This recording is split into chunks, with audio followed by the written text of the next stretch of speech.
Well, good morning, good morning, good morning, good morning, good morning, and good morning, everybody. Good morning, everybody. Welcome to another episode of The Morning Glow. Welcome to another episode of The Morning Glow. Got a great broadcast lineup for you this morning, as I hope and I pray that we always do. I'm not important, just a question asker. My name is Raheem, but that's just my brother from another mother, but we got the same father. This is Badger. Good morning, Badger. How you doing this morning? OCO, morning and blessings. There you go. There you go. Man, how was your weekend? It was blessed. Hmm. Took the kiddos bowling for the second time, and father-in-law came up because it was kiddo's birthday. Okay. How was the bowling? I am sore. It'll do it to you, brother. It will do it to you. Trust and believe me, it really will. It's a good game though. I love it, man. I take my grandkids out there from time to time. We go bowling, man. Put the little safety rails up and let them do what they're gonna do. We got the little assistant thing that you put the ball on it, it rolls down for them. Yeah, Yeah, man. Yeah, man. They have a good time. Let them tell the story. They professional bowlers already, man. They're professional bowlers. That's just how it is, man. But we got a couple of things we're gonna talk about today, man. And my weekend, man, I was got pretty laid back the weekend, man. Sunday I watched football and kind of sounds late. nice. Yeah, kind of laid around, man. Watch football. My wife, she always cook a big Sunday dinner, man. So sit around, we ate and stuff like that, man. One of my daughters came by, and yeah, we had a pretty good weekend, man. Laid back. It was laid back. Nice. Yeah, it was laid back, man. I didn't do a whole lot of nothing because I didn't want to do a whole lot of nothing. I just wanted to chill out, man. Let me back up. We did go to a little kid place Saturday. 'Cause we had our grandkids for the weekend, and we took them to this little place called Busy Bee or Bumbling Bee or whatever it's called, man. And it was kids all over the place and adults too, but mainly it's for kids. But man, they got in that place, man, bouncing on the trampolines and running all over the things, the slides, and they had all kind of stuff going on in that one little place, man. And it was something to see. It wore them out. They came home, man, and I'm not sleeping on the way home. My grandson, man, he almost fell out on the way home. Man. That little Sounds joke. about right. He almost fell out on the way home, man. My granddaughter, man, she was fighting it. She got home. They told me, I ain't ready to go to bed. I said, okay, okay, that's fine. You ain't got to go to bed. Just go on, take your bath, and just get ready for bed when it's time to go to bed. Man, they took that bath, get out that tub, man, and went into the rooms, man. Yeah. People around the corner. 5 minutes later, Badger knocked out. That's a good day. Knocked out, man. Yeah, they really enjoy themselves, man. I enjoyed being there. Had to keep up with them, but I enjoyed it. Badger, I'm gonna ask you a question. I'm gonna ask you a question, and the phone lines are open because I want other people to respond on this as well. Phone lines open 508-924-3521, 508-924-3521.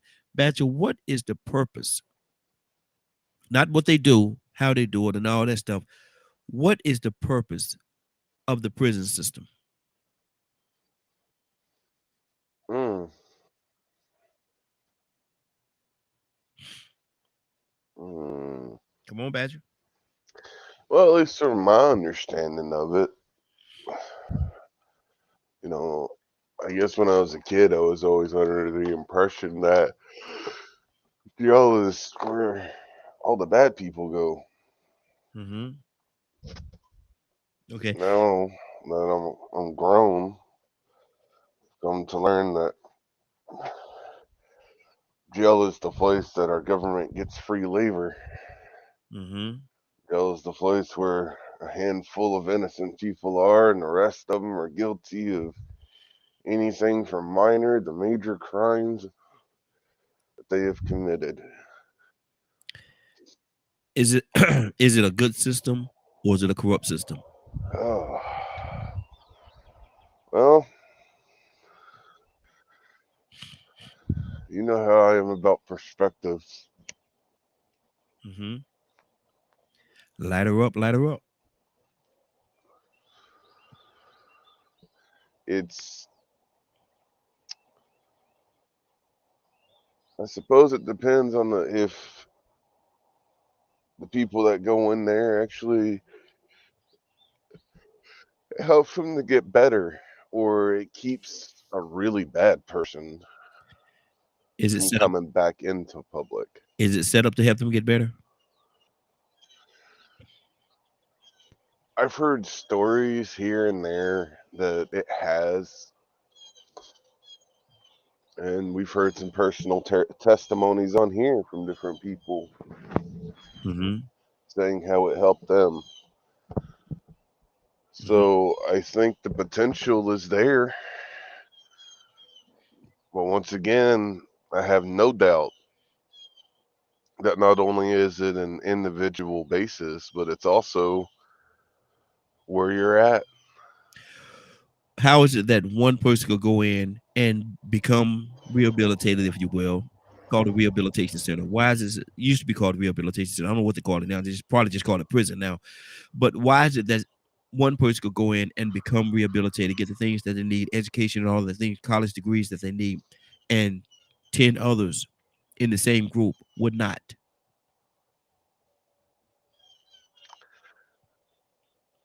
Ooh, you know, let's just crack it open a little bit.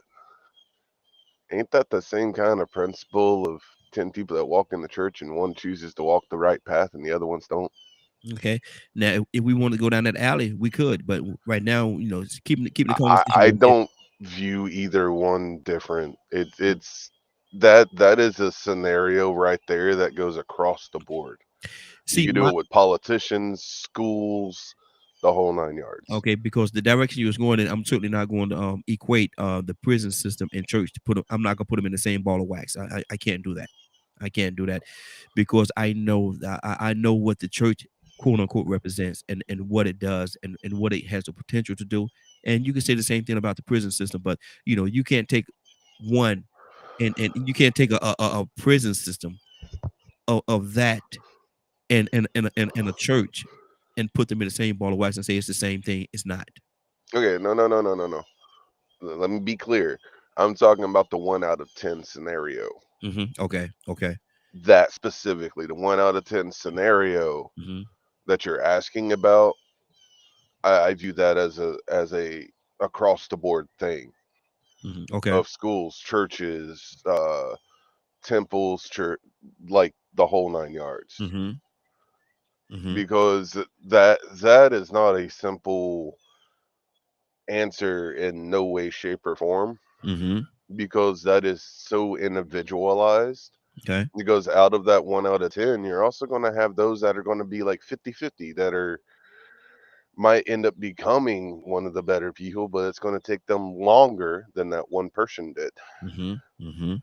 Okay. So that is a very individual to individual question Mhm. to me. Do you think it was set up initially? Do you think it was set up to make people to rehabilitate, as it was called during that time? Mm, The, I'm torn on that one because I've the initial been foundation of it. that I'm torn. I know there is the imprisonment of those that have committed crimes, and I have heard the word imprisonment for slaves. Mhm. So historically, I am not sure anymore because I would say it's two or three different things from what I've been finding, Mhm. and it's hard for me to figure out which one was the first because Okay. I think they were all about the same time. Mhm. Okay. Okay. I guess it depends on what society was implementing it. Mhm. Mhm. Okay. Okay. Let me go to Ryan. Ryan, good morning, sir. How you doing this morning? Doing good. How are you? Hey, doing good, doing good. Ryan, asking a question. What do you think the original purpose of the rehabilitation, as they called it during that time, prison today? What was the purpose of the rehabilitation center as it was created, and did it serve its purpose? Hmm. Nah. I would say it hasn't served its purpose because you still got people going in and coming out and going right back in. Mm-hmm. Mm-hmm. So the rehabilitation part is not happening. Yeah. Yeah. Um, and that's a fact. I don't Mm-hmm. care what anybody say. Mm-hmm. I've been there, done that. Mm-hmm. Um, but as far as was it created for rehabilitation, I don't think so. Uh, I don't hear of very many stories of medieval times and previous where somebody would get locked up for something and get given a sentence because it was usually here, let me take your hands off or Mm-hmm. cut out your tongue, or if they put you in a cage, you just was waiting to get your head chopped off or hung or something like that. Um, but of course, that's only as far as written history goes. You know what I mean? Mm-hmm. Mm-hmm. In today's time, is anybody quote unquote, do you think anybody, and this is a wide brush I'm painting with right now, and I know it is, but what is the likelihood, let me ask let me rephrase the question, what is the likelihood of a person being rehabilitated by going to prison? I guess it depends on the individual. Mm-hmm. Um, you know, today's climate is vastly different in a lot of ways, and things have changed inside the prison system now as far as um, the amount of segregation. You got white folks running around with gang colors and hanging out interracially now, which is something that we haven't seen in the past. Mm-hmm. Um, and it's kind of a big melting pot in there. Of course, you've got your extremist groups, right? Mm-hmm. But um, the likelihood, I really don't know how to respond to that because it's a per person basis. If Mm-hmm. someone messes up and they know they want to get out and they know they don't want to go back to that life, yeah, I think that that person can be rehabilitated. But then it also depends on the help and assistance and love and care that they get after they're released, because they can easily jump back into that lifestyle, especially if that's all they know. Mm-hmm. So from where you're sitting, you don't think that the prison system today, quote unquote, rehabilitation center, is serving its purpose? I think it's, I'm probably going to catch some flack for this, but I think it's better than it was. Mm-hmm. It's moving further in the right direction with the if you want to call them amenities that they're offering to inmates as far as education and things like that. It's more robust Mm-hmm. than it used to be. You can get trade skills, you can get degrees, you can get all of that stuff, so that if you make that life choice, you can come out and be a productive member of society like it's supposed to be. But that doesn't make it any easier while you're in there. Wow. Okay. Okay. Rico, good morning, sir. How you doing this morning? I can't complain, man. Just happy to see another beautiful day. How y'all doing? Hey, doing good, doing good. Rico, we're talking about the quote unquote rehabilitation center prison. The what was it created for, and is it serving its purpose for the very reason why it was created? Well, it was actually, to me, was created as a place for punishment as a consequence for those that violated the policies or conditions of society. Mm-hmm. You know, and those punishments came under came under the level of the severity of the punishment.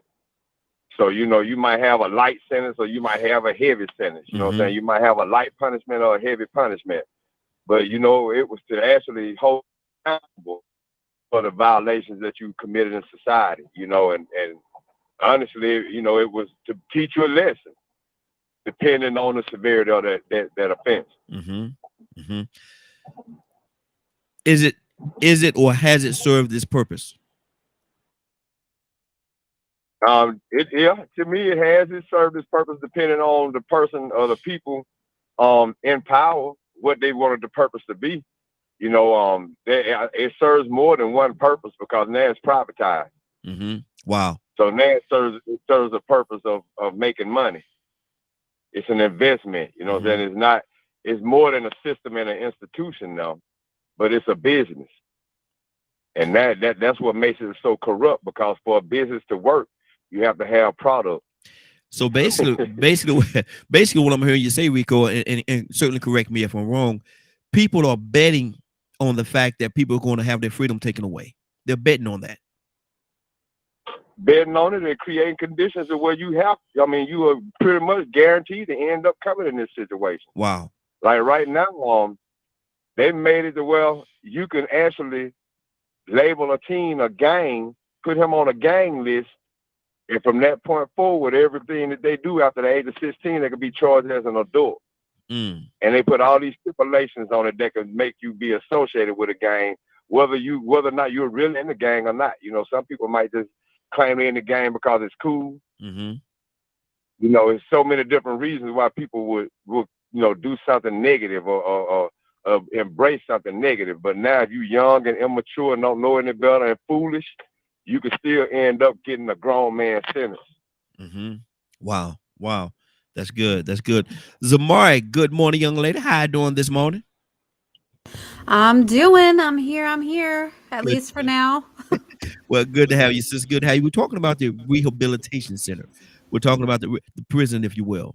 Um, what was the purpose what was it created for? What was the purpose of it being created, and has it fulfilled its purpose in today's times? Well, I believe it was originally it was created for exactly what you said. It was to rehabilitate Hmm. convicts, inmates, so that they could be functional individuals in society and put forth their best in society. Be uh, not included. I'm sorry. What is the word I'm looking for? To just do for society, right? Be a part of it, work, go into the workforce, do whatever you need to do. The word is actually left my brain right now, but yeah, just to do that. Has it fulfilled that purpose? I do not. I think for some, yes. Hmm.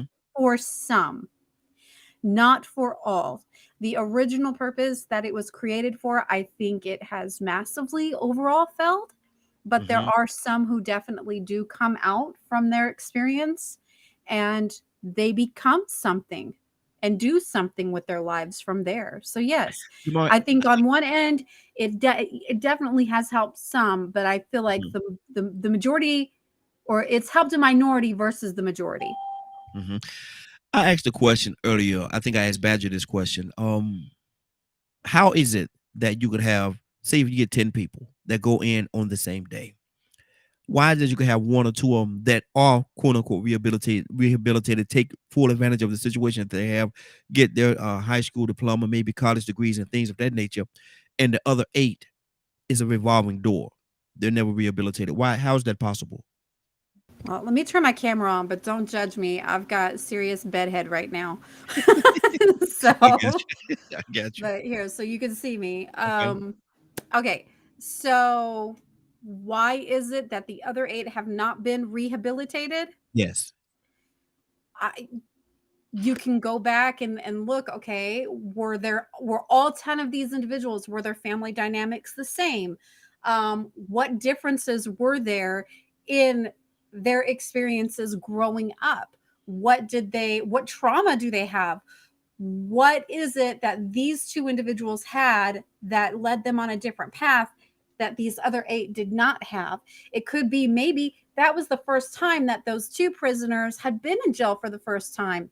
And maybe that was their learning experience. Maybe this is the fifth time that these other eight had been in there. And it wasn't no better on the outside than on the inside. And at least on the inside, they've got a bed and a free meal. I Wow. don't know. I really don't know. And you said a lot there. Maybe because they have a bed and a free meal, don't have the means to survive on the outside. I mean that could very well play a part in it. But there's a lot of elements that's going in, and hopefully we're gonna pull reveal some of those layers as we go through this conversation. We're not gonna stay on this the whole time. This is not our topic of the day, but I think it's something that we really needed to talk about. and educate some of the people on that's listening. Phone lines are open 508-924-3521, 508-924-3521. Give us a call. We definitely love to hear from you. Stanley, good morning, sir. How you doing this morning? No, that might be Toy You with a T. Toy You with a T, that's you?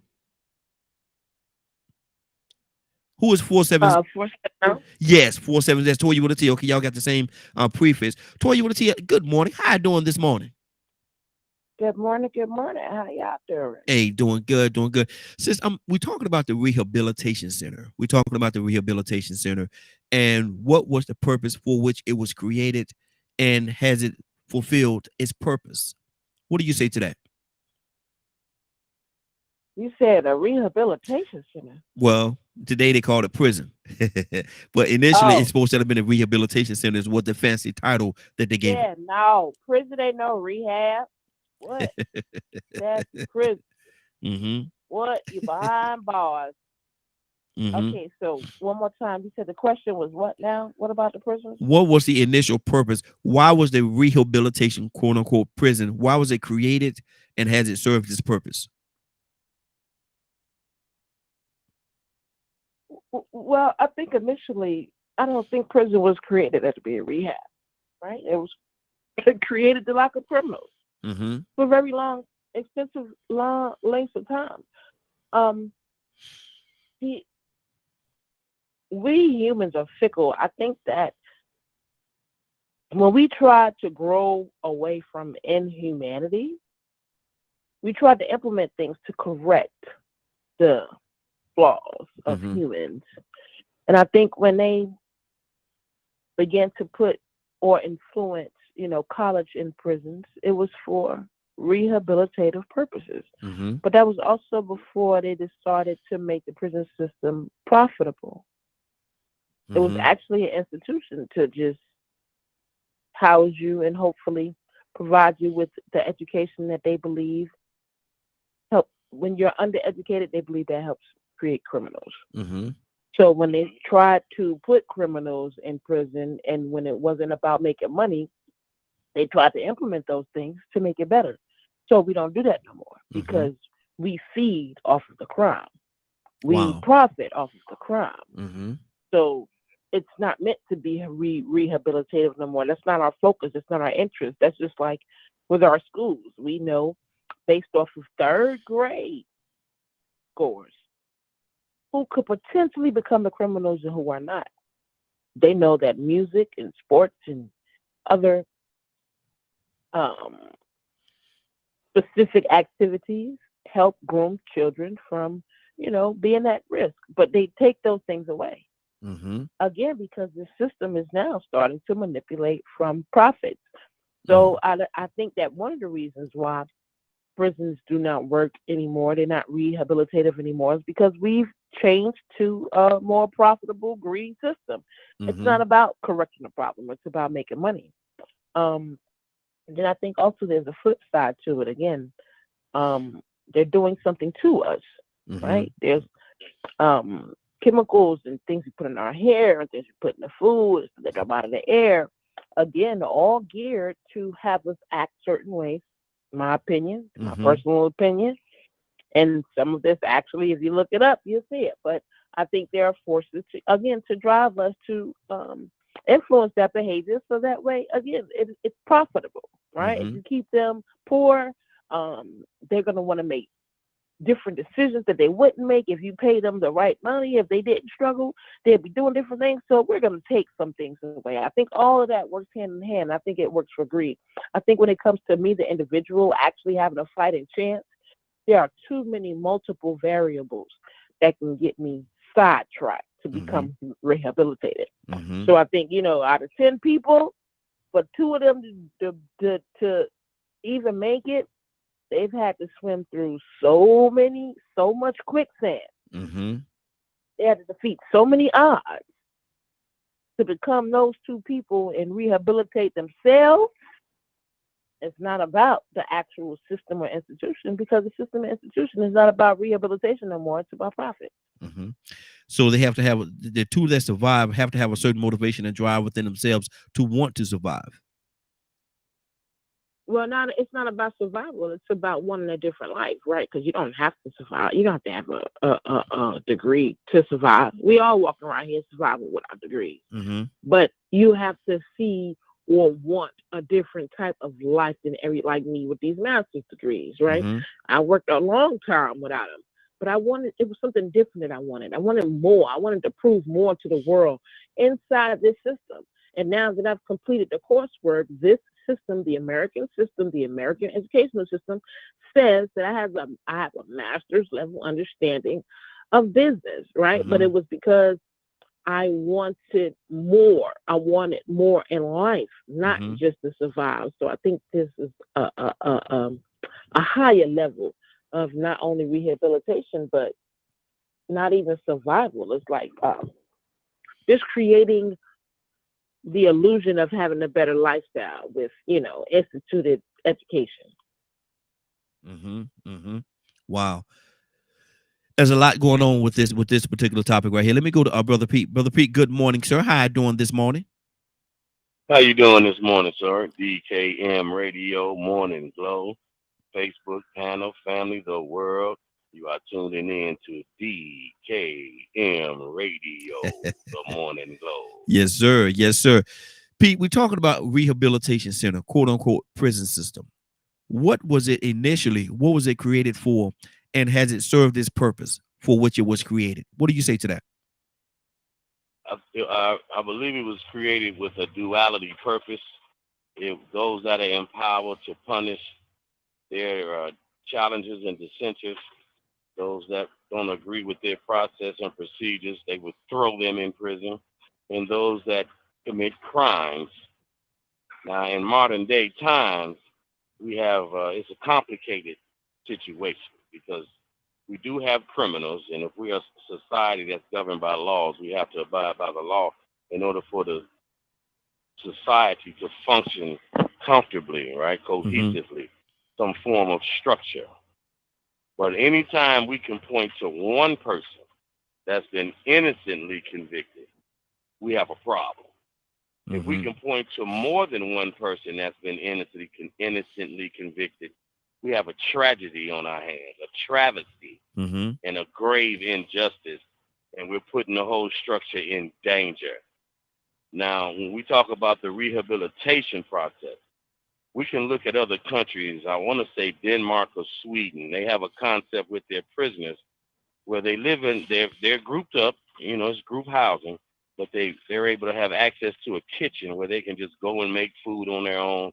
They have more of an everyday living application in prison that's continuing to keep them aware and used to living outside of this group structure and how society normally functions, and then making available training and conditioning, equipping of skills and knowledge for when they get back out to better be able to integrate back into the normal functioning of society. So Mm-hmm. they have a mindset to rehabilitate untoward behavior or lacking in knowledge or lacking in skill. So when you are back out in normal society, you're better able to perform, take on individual responsibility, and contribute to the greater function, truthfully, righteously of that society. When we look at the structure of our rehabilitation centers, as you would say, correctional institutions, where's the application to correct untoward behavior? Where's the training to Mm-hmm. socially engineer and condition you and acclimate you back into society with knowledge, skills, and ability to perform in personal responsibility and also be a contributor to the greater function of the society? We don't have a overall majority structured correctional system that functions like that. Mm-hmm. We have a warehouse. They Wow. warehouse individuals. They hold you. They allow for all manner of chaos to go on. The murder rate in the penitentiary is astounding and disturbing when you Mm-hmm. see the amount of people that are actually killed in the penitentiary. The amount of physical harm that's done, the beatings and the stabbings and cruel, life threatening behavior and experiences are normal every day situations in our penitentiaries. Mm-hmm. It's disturbing, Wow. right? When you have individuals that can be put in solitary confinement for months and years at a time, it's cruel and unusual punishment. Mm-hmm. The lacking of nutritional food, adequate food, adequate resources, just reading, basic things. I mean, how are we trying to rehabilitate? We're not. We're just trying to warehouse and facilitate private corporations for profit. Is Mm-hmm. the greater focus? How can we keep this money when we have states that would approve a process of housing the numbers of people we're going to put in these situations and keep them and how regard to the justice system, the real application of why we're putting you here in the first place. If I'm saying to you, Raheem, as a private corporation owner who holds one of the ownerships of these facilities, hey, you can have a phone program, and that's $3, $4, $5 a minute. You can have the commissary set up where you supply all the stuff that they use, toothpaste, deodorant, little food, snacks and stuff, toilet paper, toothpaste, whatever, deodorant, right? Shaving cream, razors. You can control that too, and you can charge for that, and it's astronomical, right? Then you have to have a certain number of people in that facility and maintain it at all times. And as Mm-hmm. the corporate state, I'm gonna ensure that you do that because we signed a contract. Now, am I locking up criminals? Am I enforcing the law and strictly putting people in here that are violating the law, or am I actually abridging that a little bit to make sure these numbers stay there? Because Yeah. if they don't, I Yeah. gotta pay you, Mm-hmm. right? Mm-hmm. So then, what are we doing? Are we actually locking up people who are criminals? I mean, this is a serious situation that we're experiencing here in America because again, when the enforcers of the law violate the law in their enforcement of the law, what form of law is in practice? Mm-hmm. And then Good you say deal. you locking up criminals, but you violating the law yourself. Are you not a criminal? Good deal. Good deal. Let me hold on right there, brother. Don't you go nowhere. Let me go to Rico. Rico, what's on your heart, brother? Rico? Rico can't find his he can't find that mute button. Let's go to Ryan. Ryan, what's on your heart, brother? Yeah, like Brother P said, and Toya said, these corporations, right? It wasn't always like that. And then they started getting, so I think it was Smith Barney, MasterCard. They own prisons. They keep building more and daily life tools that these guys need to just keep their hygiene in there. They paying an arm and a leg for it. And, that's stuff that I saw firsthand while I was working in there. And it's like you're being punished again while you're being in there and having to have your family and friends throw you money just so you can have extra little things. Mm-hmm. And I think, if I remember correctly, and I'm deferring to Pete because he mentioned Norway and Denmark, and if I'm not mistaken, one of those countries, they actually have an island for the criminals that commit the most heinous crimes. And that island is housing. It has, kind of like halfway houses and stuff like that. And those prisoners are banished from the general population to that island. And again, I don't know if it's still this way, but I remember reading about this when I was going to school. And each one of those prisoners is provided a rifle, a hunting rifle. And they can go hunt, cook their meals, do all of those things. But if they were to use that weapon in the wrong way, it's execution. And when they leave, they take it with them because they've learned a trade now. They know how to hunt and survive for themselves. So they've accomplished their time in and are considered productive members. And again, I don't know if that's still the way it works, but then you think about Australia, New Zealand, those were entire prison colonies. So if you screwed up on the mainland, you got sent to New Zealand. That was how it was in the old days. And you had to live out the rest of your life on that island away from everybody you love, but you could still be a human being. Wow. They actually did a movie about that, had Ray Liotta in it. I can't remember what it was called, but yeah. That's good. That's good. Rico, you back with us? Yeah. Okay, what's on your heart, brother?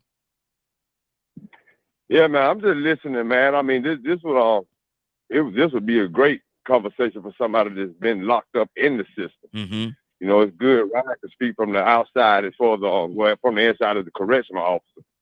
You know, but it goes down to what people's talking about. It ain't really a whole lot to repeat, man. It's a profit system in place. You know, and it also depends it depends on who's in control of that system or that institution. You know, because it definitely is a business now. I'm glad Toya came in and said that too about it being a business. It's privatized. And so if you really think about it, it's not too much different than what it started being intended for after slavery. What people have to realize, I say this all the time, man, you know, before anybody even asked me a question, I went and started looking at the population of prison systems. And I went and asked this, looked up this question myself, but when was the first prison system began, the first penal colony in America? And, you know, they talked about how it got started and, how they actually used to do the punishments. At first, it started out as them making people stand guard over the colonies overnight, doing jobs that other people didn't want to do. That was their punishment. That was before they actually started the prison system. There were people in the colonies. Then they just, as crime in society got bigger and crime got bigger, they had to come up with prison systems. And these prison systems used to be majority white men. Might have had 2% or 3% black people. But guess what? The system of capitalism started crumbling a little bit when somebody became humane and said, let's stop this slavery thing. And little by little, you start seeing us creep up in the numbers. You make you ask yourself, well, what's the correlation between that?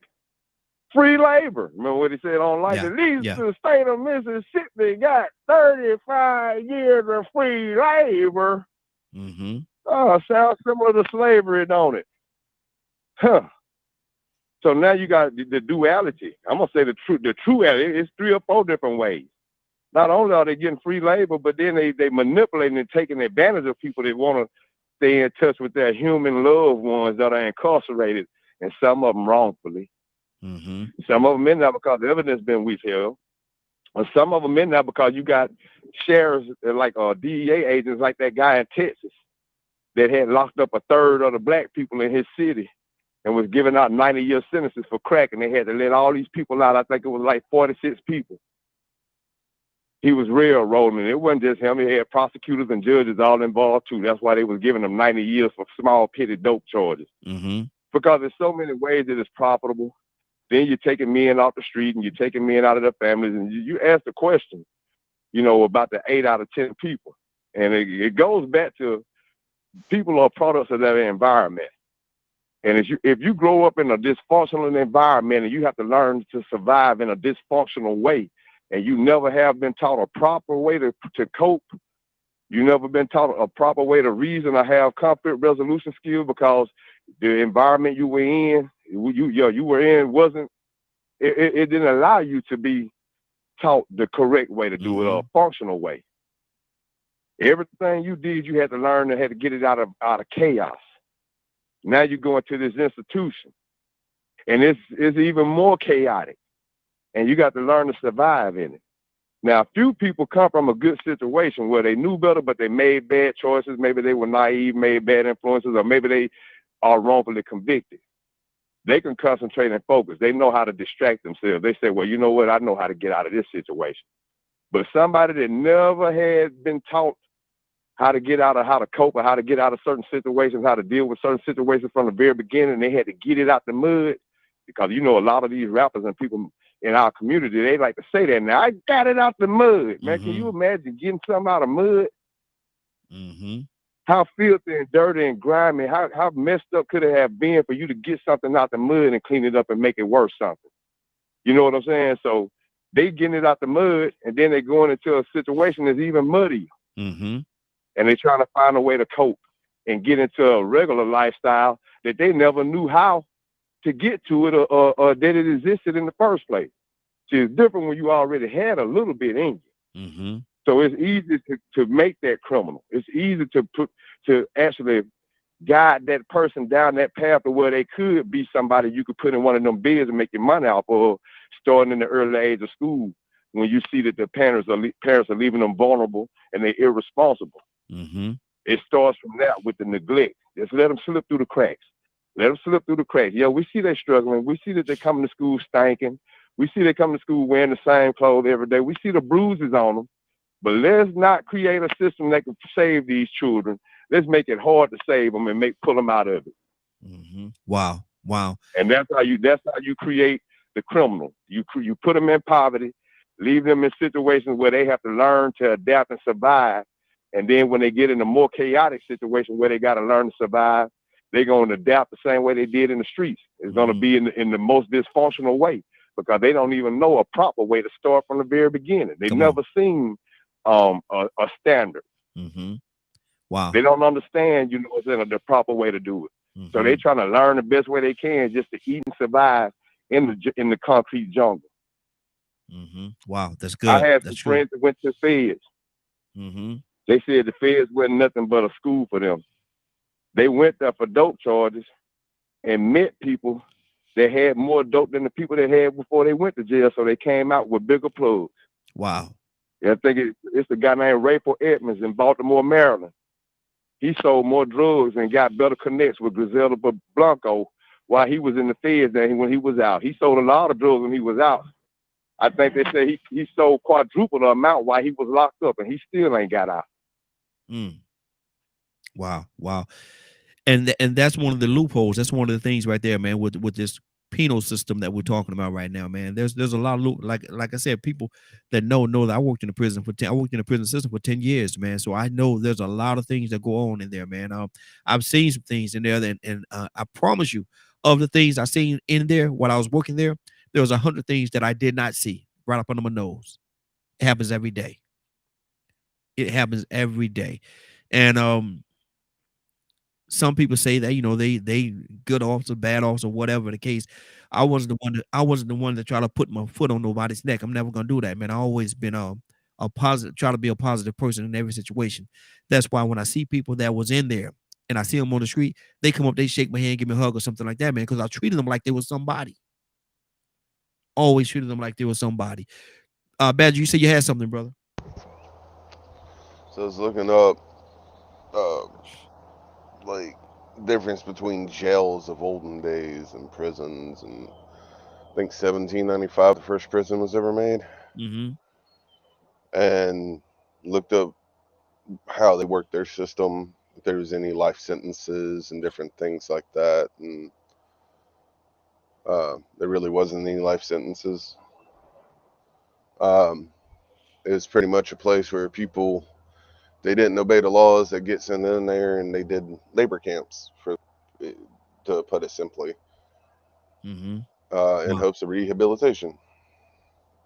Mm, Now, in today's society, um, I think,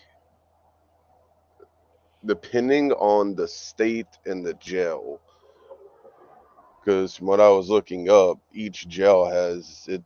The rates are different depending on where the prisons are.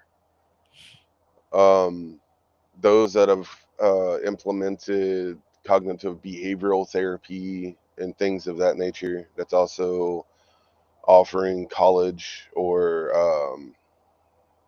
the blue collar job stuff, mm-hmm. has an in I, I think it was like a 20 to 40% increase of rehabilitation, while the other ones are still, I think, it's only like 20 something percent average of people actually being rehabilitated. Mm-hmm. And there, of course, there's a percentage that are in there for life. and then the rest of it is those that get out come right back. Yeah, revolving door. Yeah, Revolving door. yeah, yeah. Wow. So it seems like the more mental health access that is given, it is making differences. It's increasing people's chances of coming out and bettering themselves. Mm, wow. It's go ahead. No, no, go ahead. So to me, it's once again, kind of touching on what some other people are touching on is we are products of our environment. Depending on where we are in those environments, and we end up in jail, it's not only us as individuals to be able to grow and learn and things like that, but we also have to remember those that don't learn as others do. Hmm. The Wow. ones that get trapped, the ones that have that trauma brain, Mm, um, and things of that nature that just, or that addiction. Addiction isn't easy for everyone just to overcome. Some need help. mm-hmm. Wow. Um, Others can do it all by themselves. Once again, everything is individual based to a degree, but it also takes the community to recognize when to help those individuals. Mm-hmm. Wow. That's good. That's good. Zamar, what's on your heart, sis? I was just thinking back to your original question, which was, the what was it, the 8 out of, or the 8 out of 10 that are not rehabilitated, right? Mm-hmm. So if you think about it, do you remember the Scared Straight program? Yes. So Scared Straight for teens or troubled kids, that's exactly what that was for, right? It was to scare them away from those bad behaviors, from those destructive behaviors that could land them into someplace a lot worse if they didn't straighten up. Absolutely. But if you ever watch that show, there's only a small percentage, even out of those kids, that fixed, that straightened up. The rest of them went on to continue with the same pattern of behavior, which landed them in juvie, which later landed them in a prison system somewhere because they didn't learn anything from it, because they thought it was a joke the whole time. And it's really sad because those kids that had the opportunity to go through a program like that, whose parents cared enough to put them in a program like that because they wanted to see them go the right way, they're going to do that the rest of their lives, in and out, in and out, in and out, because either there's something wrong up here with them that no one is diagnosing. And I don't know how the prison system works overall. I don't even know if they do anything like that for diagnosis or not. But that that might help them too if they can get on meds.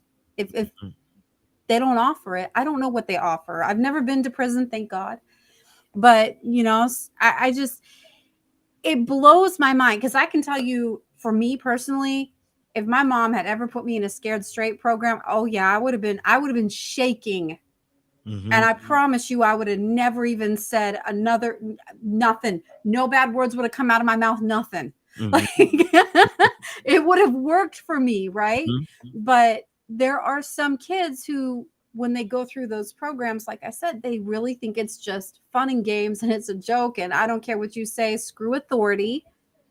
And they go about to continue those behaviors in spite of having um that stepping block to try to, kind of have them take a step back away from that. So what can you do? I guess my question is, like, what can you do for kids like that whose parents truly care Mm-hmm. to enough to put them in a program like that, but it's not working? What do you do from there to still make sure that they steer clear of that stuff? Or maybe even it is a troubled kid, but you know what, there are some of those troubled kids that went through that program and they came out just fine too. Mm-hmm. So I don't Um, know. mhm. It's a lot, and that's a very good question. What do you do? Because I'm gonna tell y'all something. And I'm gonna go to Tucson, because Tucson is with it as well, and Toya after that.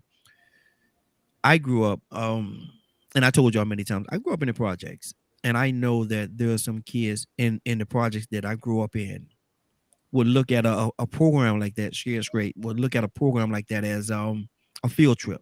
Mm-hmm. And that's all they would see it as, because of some of the conditions that they lived in or that they were subjected to in their everyday life. Man, this is like a field trip. It's a field. That's what it is, and it's sad. It's very sad to say that, or but the reality is, a lot of them looked at it just like as a field trip. Oh, we're gonna get on this bus. We're gonna go down here. We're gonna go to the prison. We're gonna see what they do inside there. Just like just like going to the aquarium or something. You know, it's a field trip, and that's what it was. And I don't think they took it seriously until they found themselves actually in that environment and have to deal with that environment. Then and that's when the reality really sets in. Um, wow, it's a lot. To start, good morning, sir. How you doing this morning? Doing well. Good morning. We're talking about the rehabilitation, quote unquote, penal system, correction facility, all the different name, prison, all the different names that it has. And I'm asking a question: wh- Why was it created? What is the purpose of it? Why it was created? And is it fulfilling in today's time, Tucson? Is it fulfilling its purpose? Well, I believe it's fulfilling its purpose, but what we think that the purpose uh was intent the intentions of the purpose, um how can I say it? It's two different things. Mm-hmm. Because if you think it's going to rehabilitate a person, you you got the wrong idea. It's a business. Mm-hmm. It's kind of like um uh sharecropping Mm-hmm. and another Wow. form of slavery that Mm-hmm. keeps slavery going. Free labor. Mm-hmm. That's what it's all. That's just me. I might not be Yeah. too Yeah. bright, Yeah. Yeah. Go ahead, brother. Go ahead. Mm-hmm. but the system that allows uh, people to be overworked and underpaid still exists. Mm-hmm. I mean, it's not. You don't rehabilitate in facilities. You rehabilitate when you get out, when you Mm-hmm. get home, when it's all over and said and done. You you get. It's a personal thing. You can go to rehab, AA, and anything else you want. Unless you have a different mindset, when you get out, you'll be back. Mm-hmm. It's a revolving door that we know well. And who owns the land? That's Mm-hmm. what I want. Mm-hmm. And how much did they get paid to put a prison system up on their property? Um, you got people from the prosecutor to the defense attorney to the judge that is part of each trial day by Mm-hmm. day. They sit down and eat breakfast and talk about it. Have private meetings in the chambers and talk about how this thing gonna thin out. Mm-hmm. It's not really about the person. The person is just being worked through the system. Yeah. Does welfare get a person from depending on welfare, or is it a leg up? Does it give you a leg up, or Mm. does it tie you in? That's good. That's You get good. what I'm saying? Mm-hmm. Um, the food stamp or whatever else, I don't know, EBD card or whatever it is. It's a draw for Mm-hmm. people to depend on somebody else rather than them getting a little boost and moving on to depending on themselves. You're Mm-hmm. talking about rehabilitation, and I'm not too. I keep saying that, man. I don't know why I keep saying that, but that's just me. That's just the way I think, Mm-hmm. because these even the people that's in jail, been incarcerated for a while. I get the feeling that they become repeated offenders because they don't have to go home and pay no bills. Yeah. Yeah. You don't have to worry about medical and dental and health care and none of that. I mean, they designed the kid. I'll be back, man. You back? Sure, I'm back. Mhm. Why wouldn't I be? You know, Mhm. tax free money. Yeah. Yeah. And then the people, when you really go down behind the scenes and you trace that money, you wind up finding millionaires. Yep. Yep. How you get to be a millionaire in the prison system Mm. on the other on the hidden end of it. Yeah. See, there's a hidden end. So when you say what the intent from the beginning, you know, go get them, bring them back, Mhm. bring them back where? Into slavery, into bondage, and to be captured, so that the free man won't be free again. They put him back to work, miles and miles of field that they work from sun up to sundown to take care of a family. Oh, I can't say that. Mhm. That I wish Cassandra was here. She'll tell you. Hopefully she'll be here in just a few minutes. Let me go to Toya with a T. Toya with a T. What's on your heart, sis? Yeah, I'm in and out here. Bring me up to speed. Still talking about the same thing, or whether it's rehabilitate, whether it's actual rehabilitation, or is it like everybody's saying right now, just a money pocket? It's a money pocket. Oh, Yeah. yeah, it's a money pocket right now. Yep. Again, when it comes to rehabilitation, there's something inside of you that wants to be rehabilitated. I think right now we understand that the average person isn't thinking about that, and we're capitalizing off of it. So again, even when it comes to rehabilitation, you're not going to do anything that you don't want to do. So if you don't want to be rehabilitated, if you don't want that level of rehabilitation, if you like what you have going on, then you may potentially find yourself, returning to that place because you like what's going on. You Mm-hmm. like that part. Mm-hmm. You know what I mean? So at the end of the day, there's a very large perspective that has to deal with the you. Yeah. Is that where you want to be? Is that what you want to do? Do you want to turn that around? And oftentimes we don't. We don't want to do the work. We want the praises, but we don't want to do the work. We want the accolades and the degrees, but we don't want to do the work. We want the position, title, and pay, but we don't want to do the work. We want Mm-hmm. to try to manipulate and then turn that same manipulative system around on someone else, right? Because it's so, no, oh, what the system, oh no, they getting over on me. So let me learn what I need to learn and get up out of here so this doesn't happen again.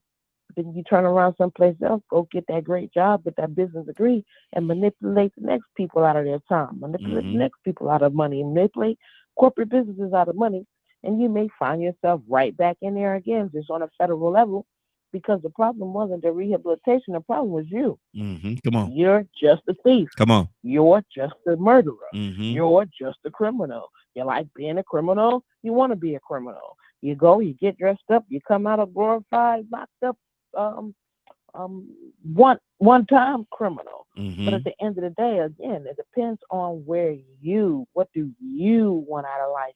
Because if you come from an environment where they breed criminals, Al Capone, they breed criminals sometimes.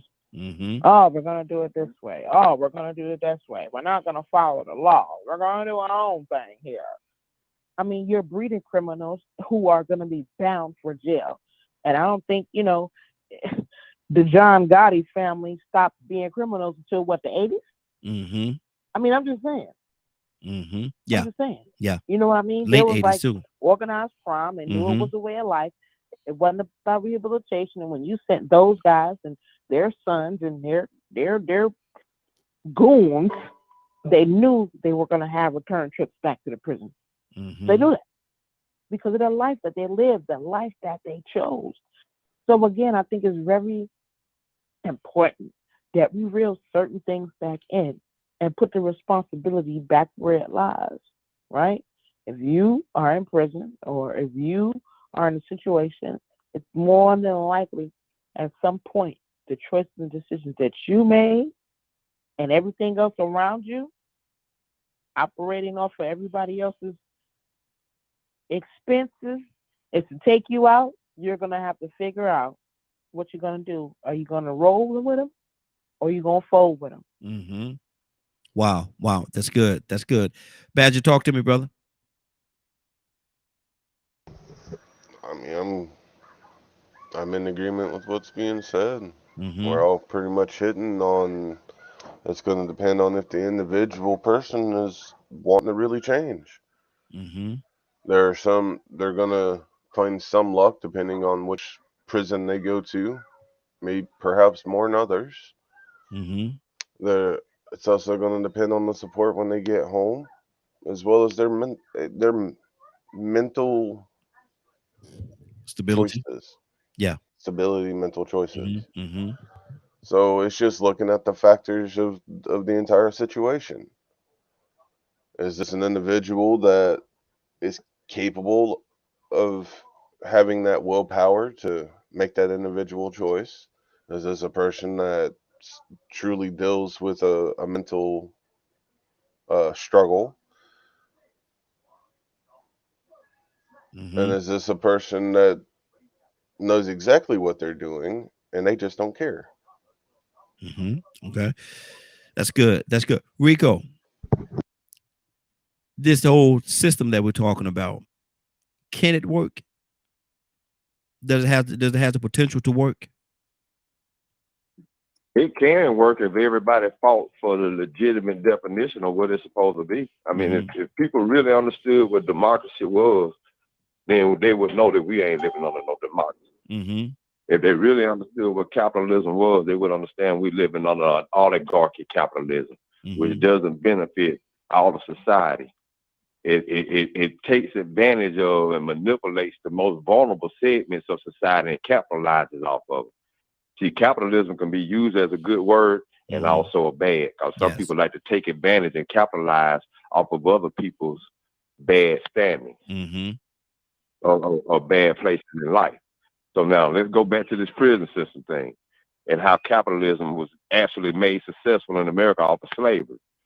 Well, once somebody became humane and said, well, we're going to stop this slavery thing, somebody said, well, we got to find a way to keep maintaining our money and our way of life, because now we have become used to this lifestyle, this control, and this power, and this Mm-hmm. way of life. So what we're going to do? Oh, we're going to come up with peonage. We're going to come up with black codes. We're going to come in with debtors code. We're going to come up with all different types of ways to find a way to still keep our foot on these people that come from bad environments that we created. Mm-hmm. So Wow. that's what they're doing. You know, they continuing to make sure that certain environments are maintained so the youth can't get that stability and that structure to learn how to reason, to learn Mm-hmm. how to use logic, because it takes a lot of peace to be able to focus.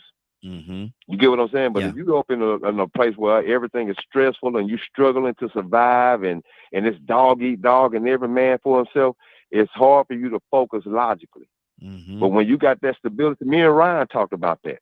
You know, Ryan's situation with his mother and his stepfather being the way that he was, had he not had some type of outlet or escape or exposure to something better, man, Ryan would probably be a monster. Mm-hmm. But he was able to go to his grandfather's house and see some stability, see some structure, Mm-hmm. see some reasoning, see some logic, and to know that there's a way out, and to have somebody that actually intentionally show you some guidance, mentor you on a consistent basis. Mm-hmm. See, the thing is you can put a child in a situation where they can leave that environment and escape it for a little second, but if they don't really have that resilience or that real driving them to dream and hope, they still gonna go back to whatever they need to do to survive in their most predominant environment. Mm-hmm. And so Mm-hmm. some people, you know, the way the system is set up is for some people to catch hell escaping that dysfunctional environment from an early age. Mm-hmm. The parents that put the children in scare straight, oh man, they wanted the best for them, but they had to ask for some help because they didn't even have the proper resources to take care of their children properly or expose them to the right things, put them in extracurricular activities. That's hard to afford now. You know Yes. what it takes right now for a child to play baseball And then to keep up with the rest of the kids is playing travel ball. Oh man, we didn't have that when I was young. They just made another way for it made it harder for children that's young and talented.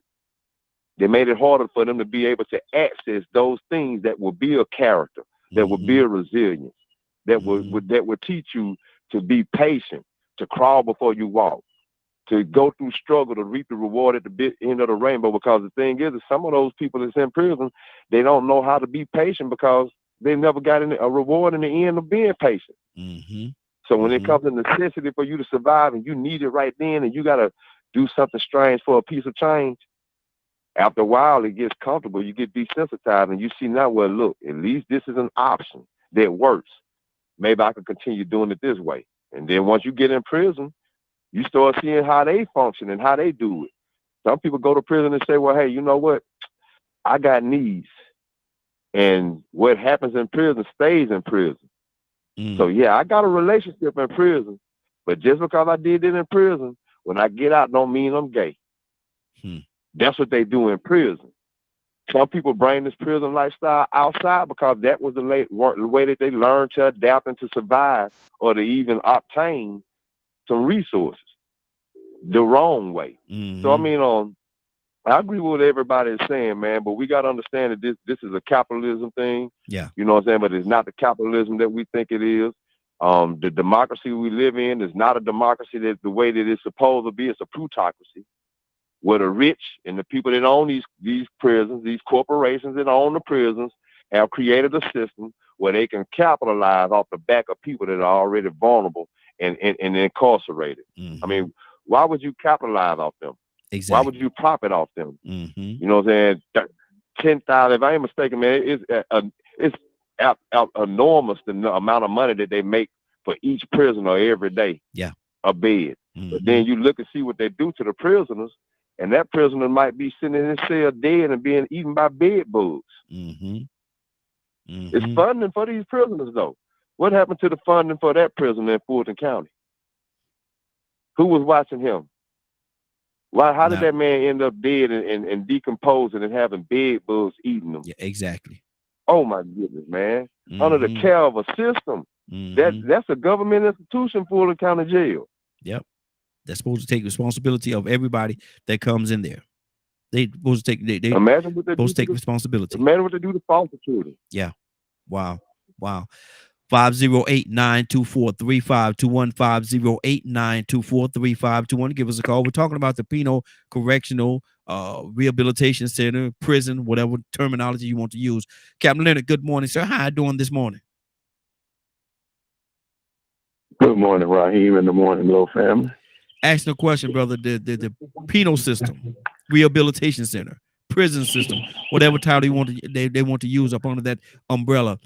What was the purpose of its beginning, and has it fulfilled the purpose in today's time?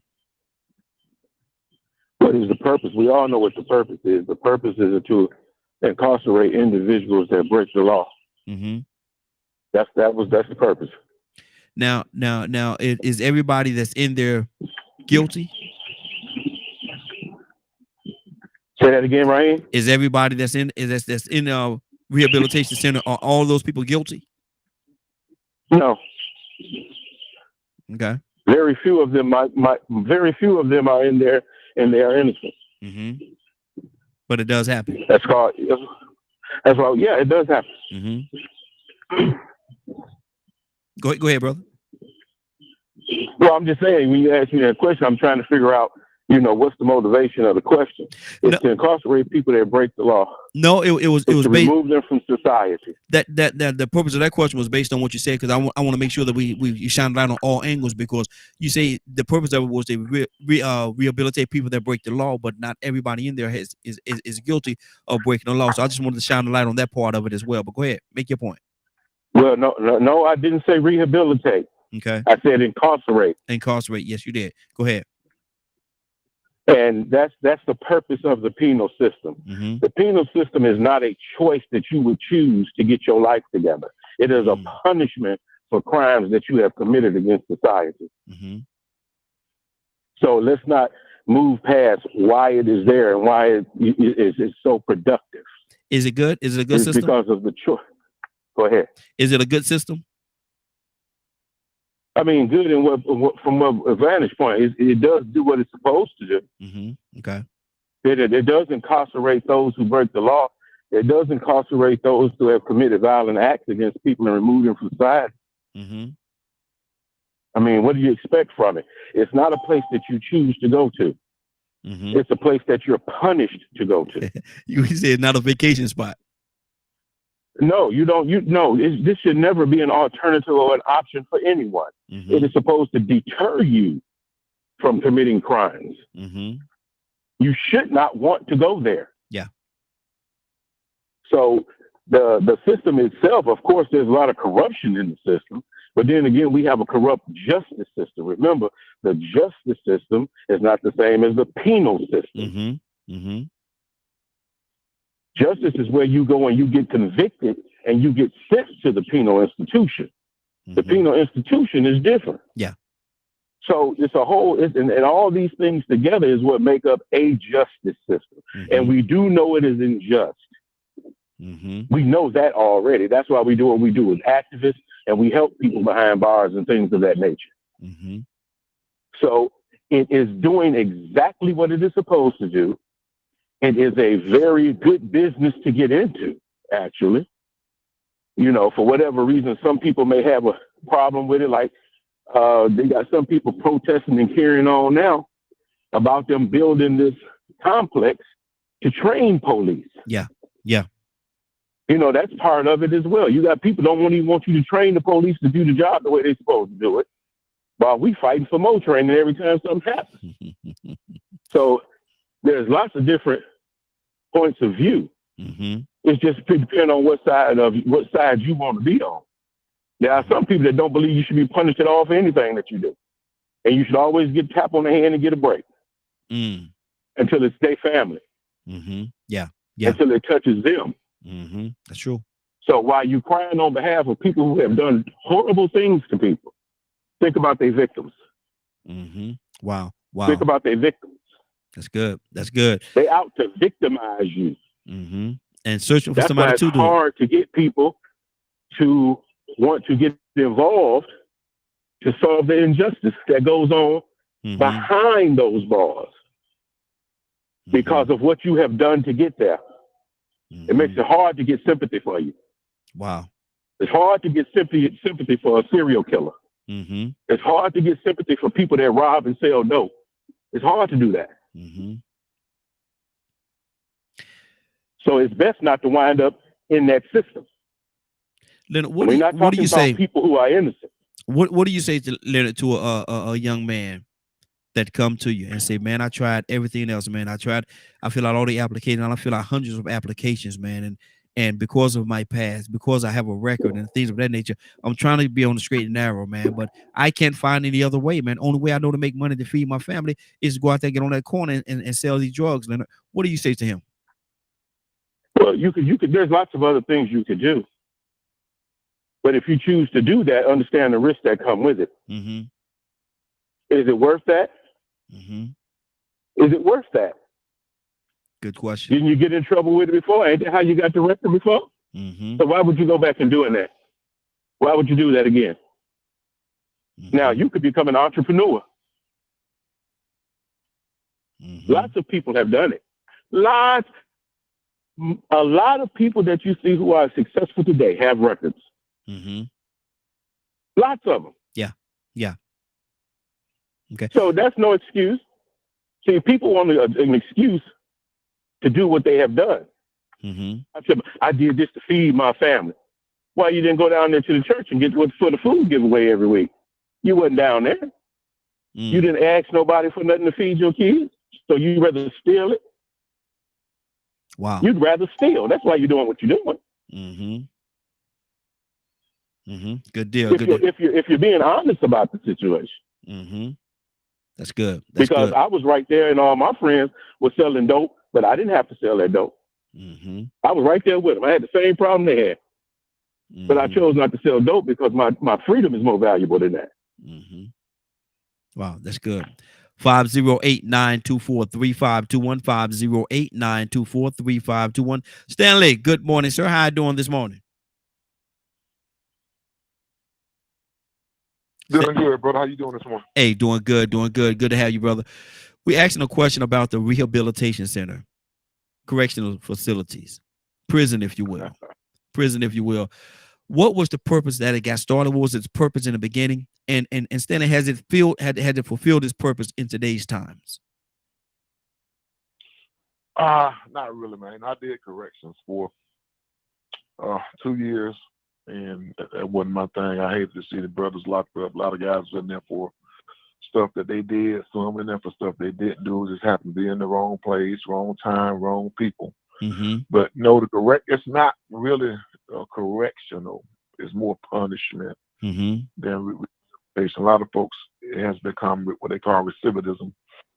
You know, they do the same thing in and out. They get out for a few months, they're right back in. Because there's nothing being corrected. There's nobody being rehabilitated.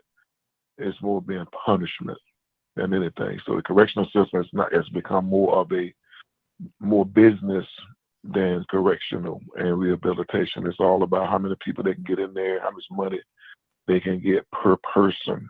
That kind of really help someone become a better person and be a productive member of society once they come out of there. And you know, so it's not working. It would be better if we went back to some of the ways they did in school. If we actually taught young men and women trades to where they could have a career or business, and once they come out of high school, then I don't think that we will have so many people in the prisons. But a lot of folks don't know anything. They have not been taught. They have not been guided. They have not been disciplined the proper way. And that's why you have so many people in and out of this system. Wow, that's good. That's good. Ryan, talk to me, brother.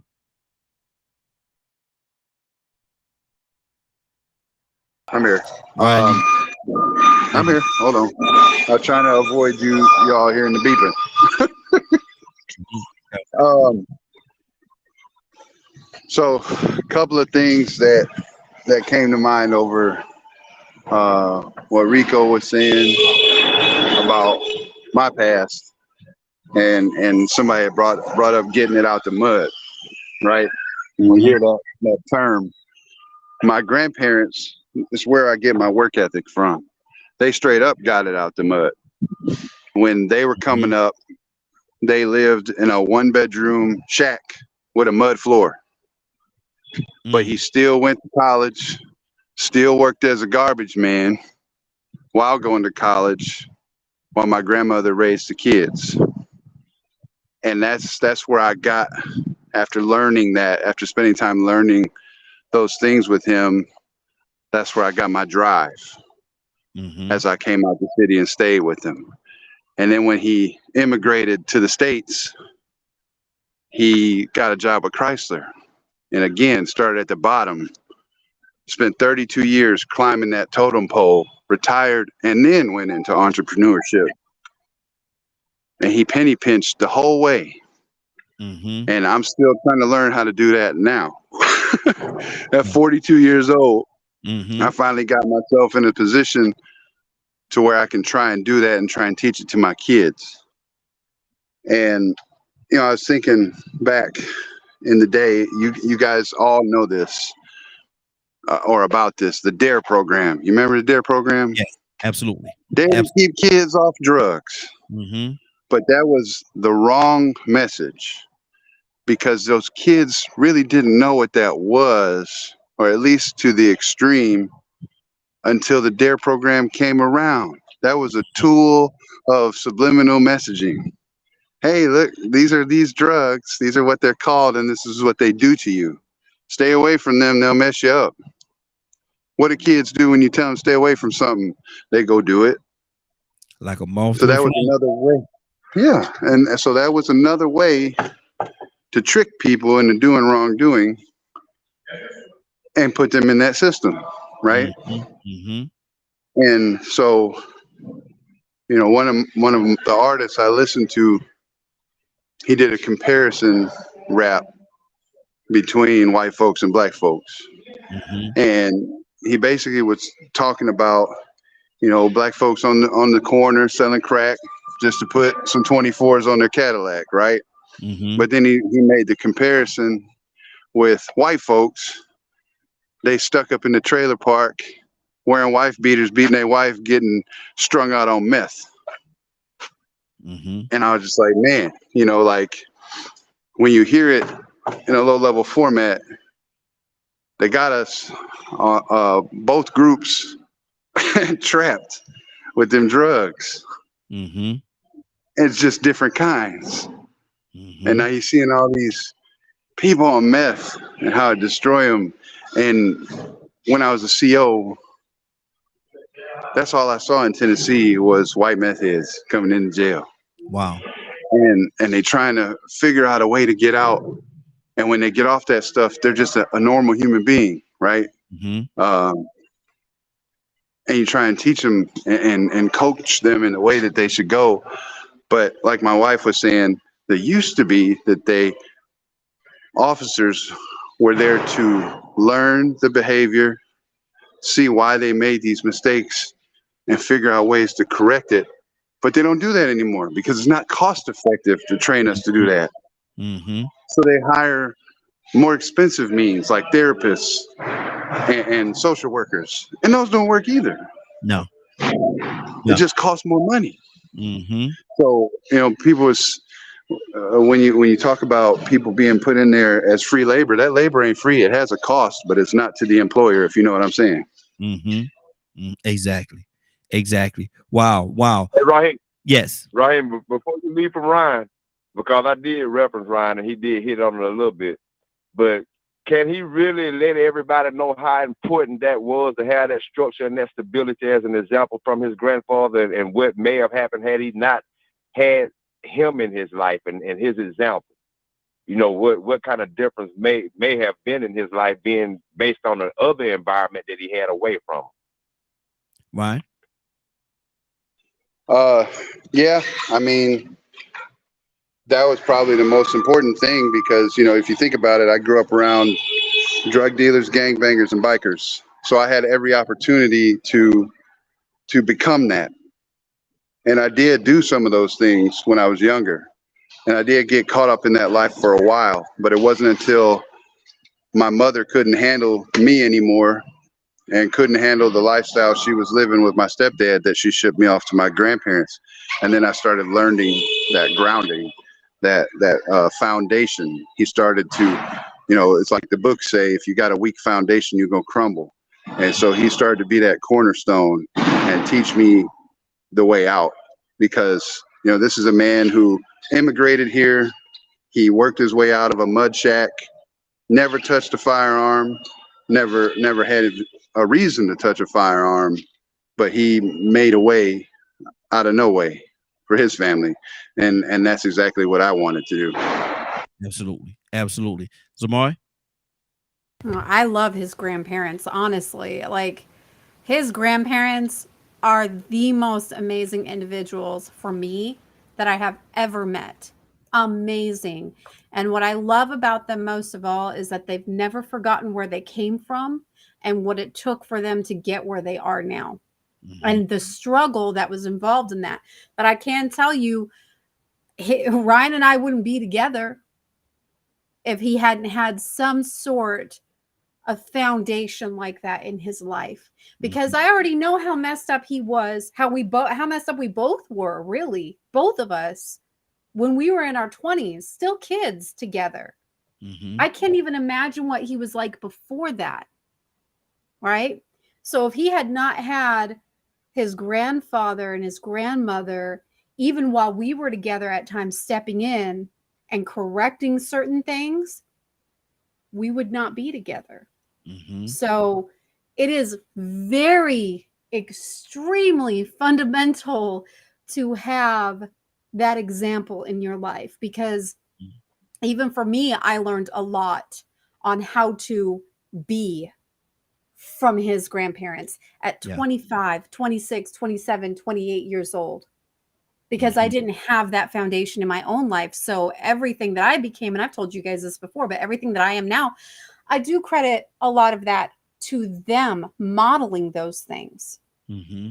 And then, of course, seeing that certain behaviors and models that they had instilled in Ryan as well. So yes, absolutely, having that foundation is extremely important. And Ryan and I have worked especially hard to give that to our children.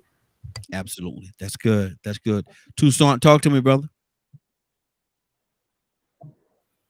I was looking at some numbers, and I don't do much of that, but I was looking at it in just 2020. It was from about 18,000 per prisoner in Mississippi to Wow.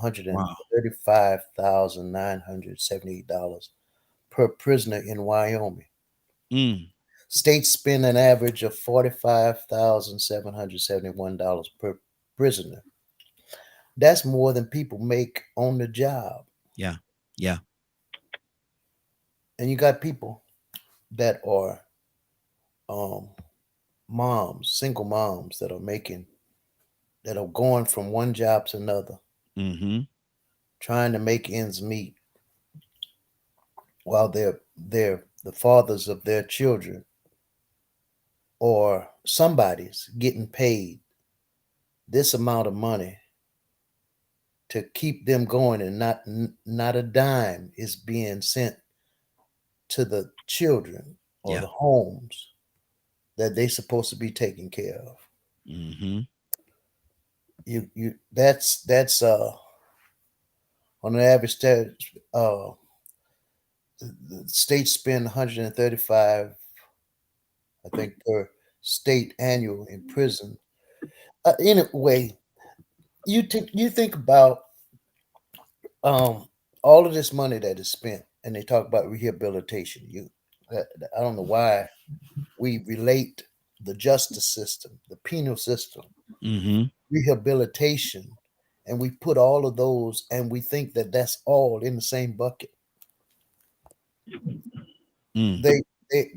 They are part of the system, but every part of the system has its own uh, how can I say this, um, banking system. Yeah. Yeah. Yeah. Money goes where the money goes. Mm-hmm. It costs an average of about $106,000 per year in incarceration to incarcerate an inmate in prison in California. Wow. What? Mm. I mean, so that, look, man, an annual cost of incarceration grew to $556,000 per person in New York. Mm-hmm. What are we doing? Where's this money going? Exactly. Then you talk about a person that and Leonard is right. The the the prison system or uh, jail is for people that commit crimes. It's Mm-hmm. not it's not to help them stop committing crimes. They go there because they commit the crime. Yeah. Exactly. But if you think that when you get there, they're trying to keep you out of it, no, sir. Wrong answer. They want to keep you in. And I guarantee you they got some people that's patrolling right now. That there are some people that are on their way there as we speak. Mm-hmm. And for the next 5 years, all of them figures that I've add them up and multiply them by 5, and somebody gonna get that money. Mm-hmm. Wow. That's for not only parents but some children Mm-hmm. that start to be that commit crimes at an early age.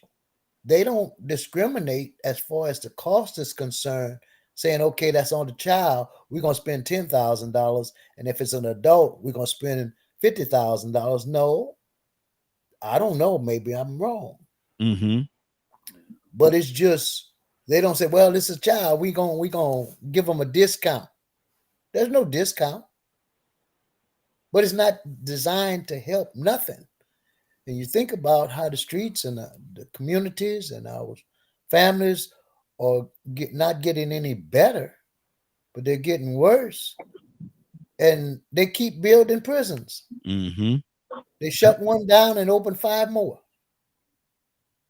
Build one school and 3 prisons. Ain't that something? Ain't that something? Shutting the school down. Yeah. Yeah. I live in a community that well, I don't live in a community. I went to a community. Mm-hmm. And after Katrina, they bulldozed the school down and went back to busing kids. Yeah.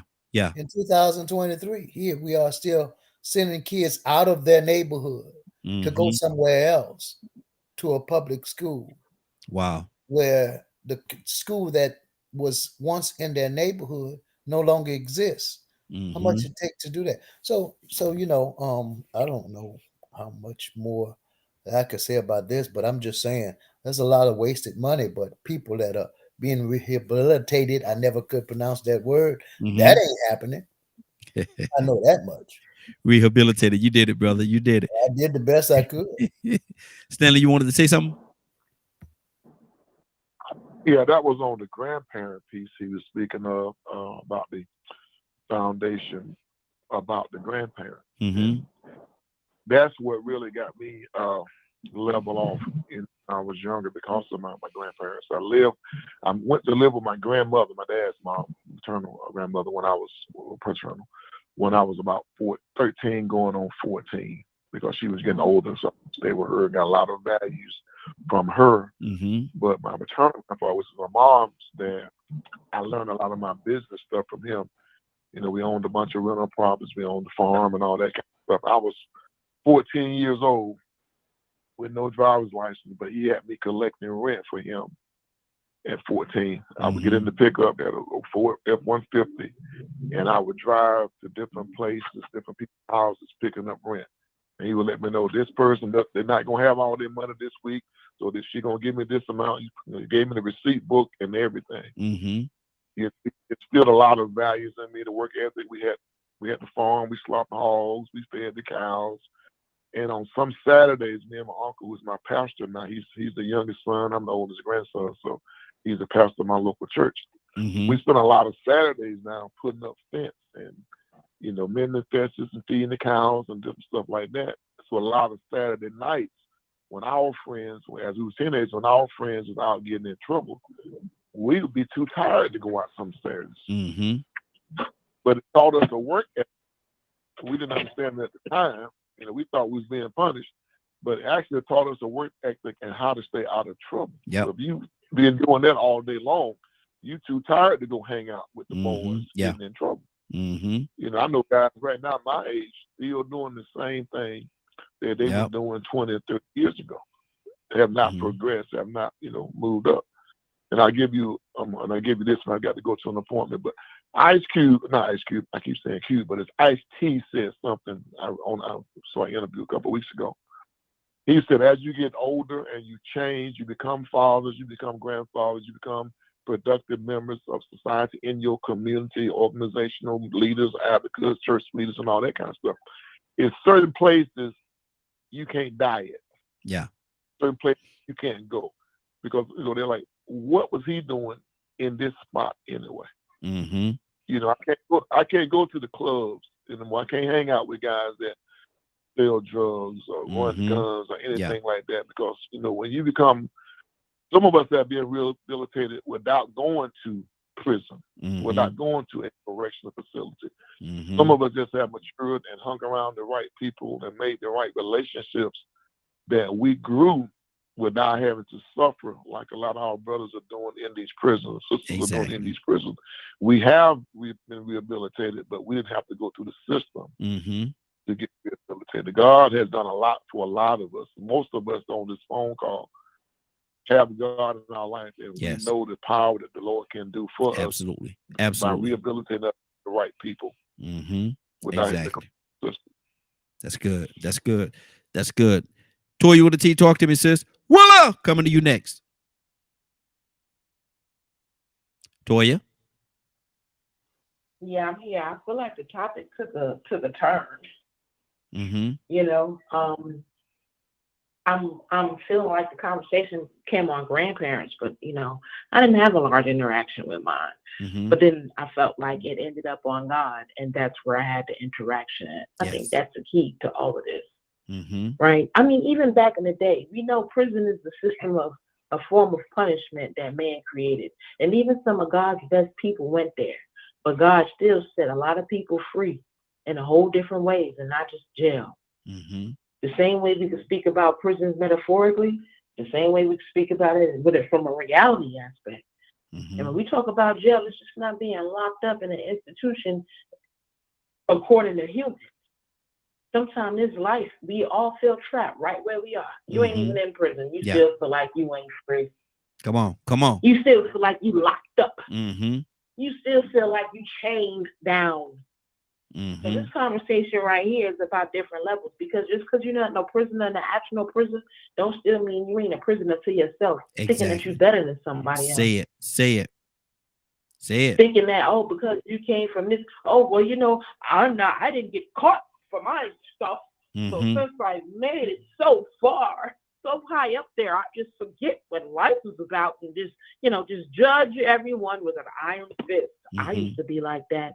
But let me tell you something, this judgment day that God got set forth, all that you think you doing, that's why he say every knee shall bow. Because you can't do nothing but fall to your knees when you find out what you've been doing ain't nothing in God's eyes.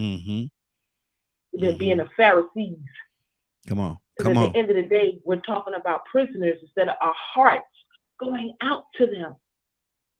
We neglect them too. And he tells us to go into these prisons and find out the truth. I was looking at some exoneration statistics, and even though I know that 1.2 million of our people are in jail, it still hurts me the fact that New York has exonerated only 123 people. You know what exonerated is for? That means people who they thought did the crime, didn't do the crime. Yeah, they do the crime. Yeah. Do we really think that those numbers are actual? It's not no more in there like that. Right? So we do know that this man-made prison a lot of times can be false. Just look at the whole story of Jesus, right? They locked him up for doing good. He really ain't do nothing. So we know that it's a consequence to these people having this power, putting humans there. So we can't judge them for that, but we still neglect them. But what about us? Exactly. What are we prisoners to? And we had a fella on the show a couple of weeks ago that spent 30 years in prison for something he did not commit, a crime he did not commit. That's right. 30 years. He spent 30 years in prison, still fighting to get his money because they don't want to pay him. Look, Someone said we don't have compassion for murderers, right? Wasn't that what he was accused of? Murder? Yes. We didn't have no compassion for him, and come to find out how many years later that he didn't do it, and 30. We still don't get why we shouldn't be killing people. Talking about a capital punishment, because we're finding out later, despite the evidence, despite the power, that what you thought, what people voted, got together and was influenced to vote, turned out not to be true. So maybe we do need to redirect the way we punish people. Like, we have to think about all of those things when we, not have compassion for them. But we also, again, just because you outside of jail, don't think you free. And see, and people get on me all the time about what I'm about to say, and I'm going to say it, and then I'm going to go to, well, but just like I think the school system that we have here in the United States of America right now is outdated. I think they need to go in and redo the school system, because the way it's set up back the way it was in the 50s and the 60s, it's 70s, it's pretty much the same school system, and everything else has evolved. Why haven't the school system, the way of teaching, the way of educating, why haven't that evolved? Why does it have to be the same thing?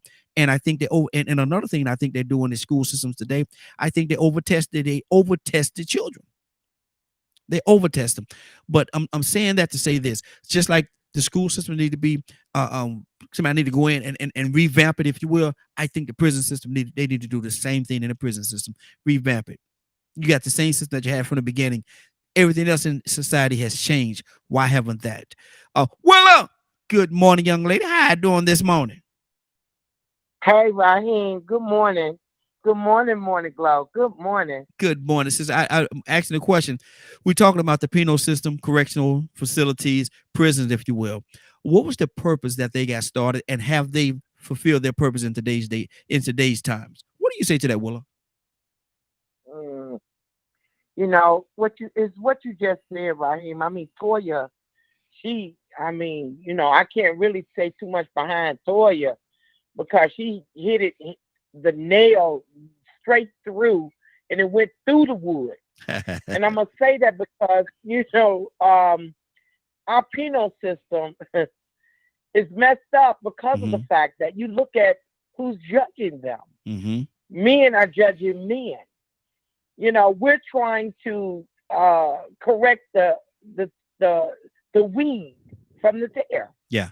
So it's really hard from another human standpoint in order to say we're gonna correct another man's faults when we have our own faults that we just haven't got caught at.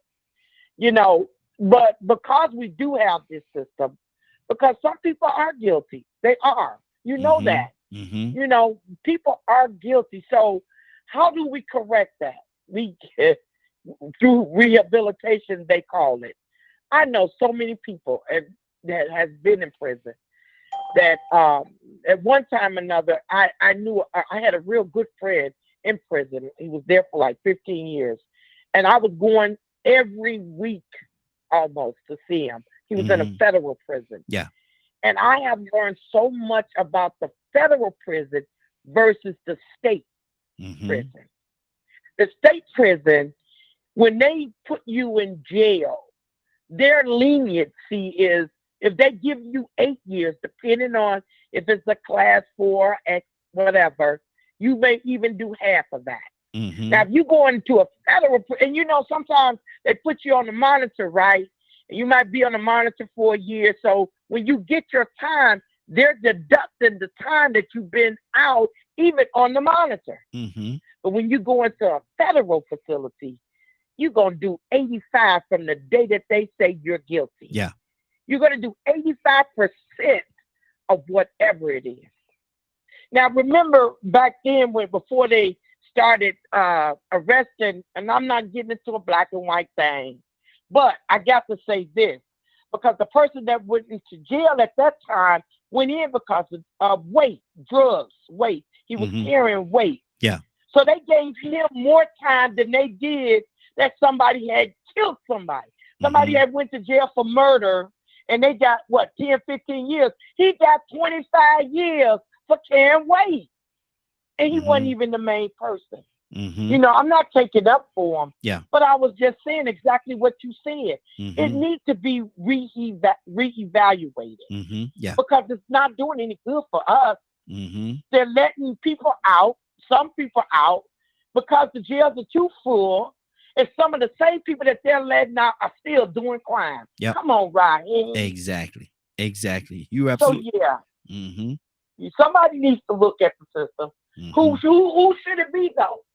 Yeah. That's a good. Now that's the question. That's the question right there. Who should it be? Absolutely. Hold on, Willa. From my heart. There you go. Hold on now.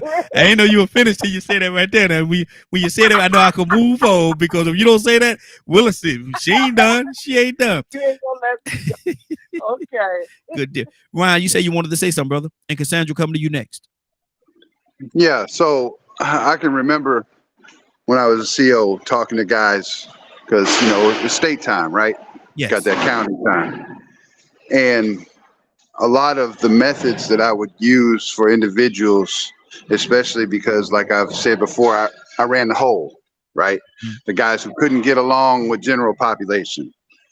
And a lot of the times what I could use as a tool, not that I liked to do it, but it seemed to work, was to remind them that on state time, if they're going to the Fed, that I go ahead and you keep acting out, I'll reverse that, and you can stay your behind right here in state. And that would correct that behavior, because that Fed time, according to them, the guys that have been there, done that, that's that easy time. Yeah. They go in there and serve that sentence and get everything. That state time, that's scary, because those guys in the state, I think it was Rico was talking about that, these guys end up dead. a lot of the time, because in that state time, it's more violent because you mixed in, especially in our facility, with feds, guys going away for life that don't care about you. I ain't worried about you. I'm finna go away the rest of my life. I'll take yours. They took mine. I'm gonna take yours. And they would threaten officers with that all the time.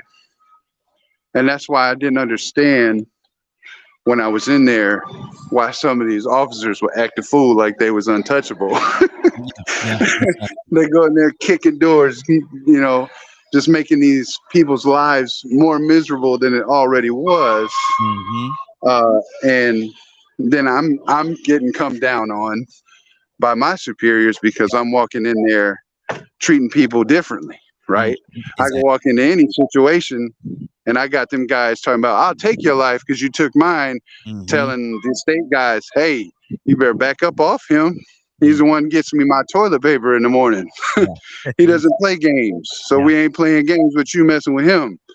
And that stuff is crazy, man. The politics that go on inside the pods.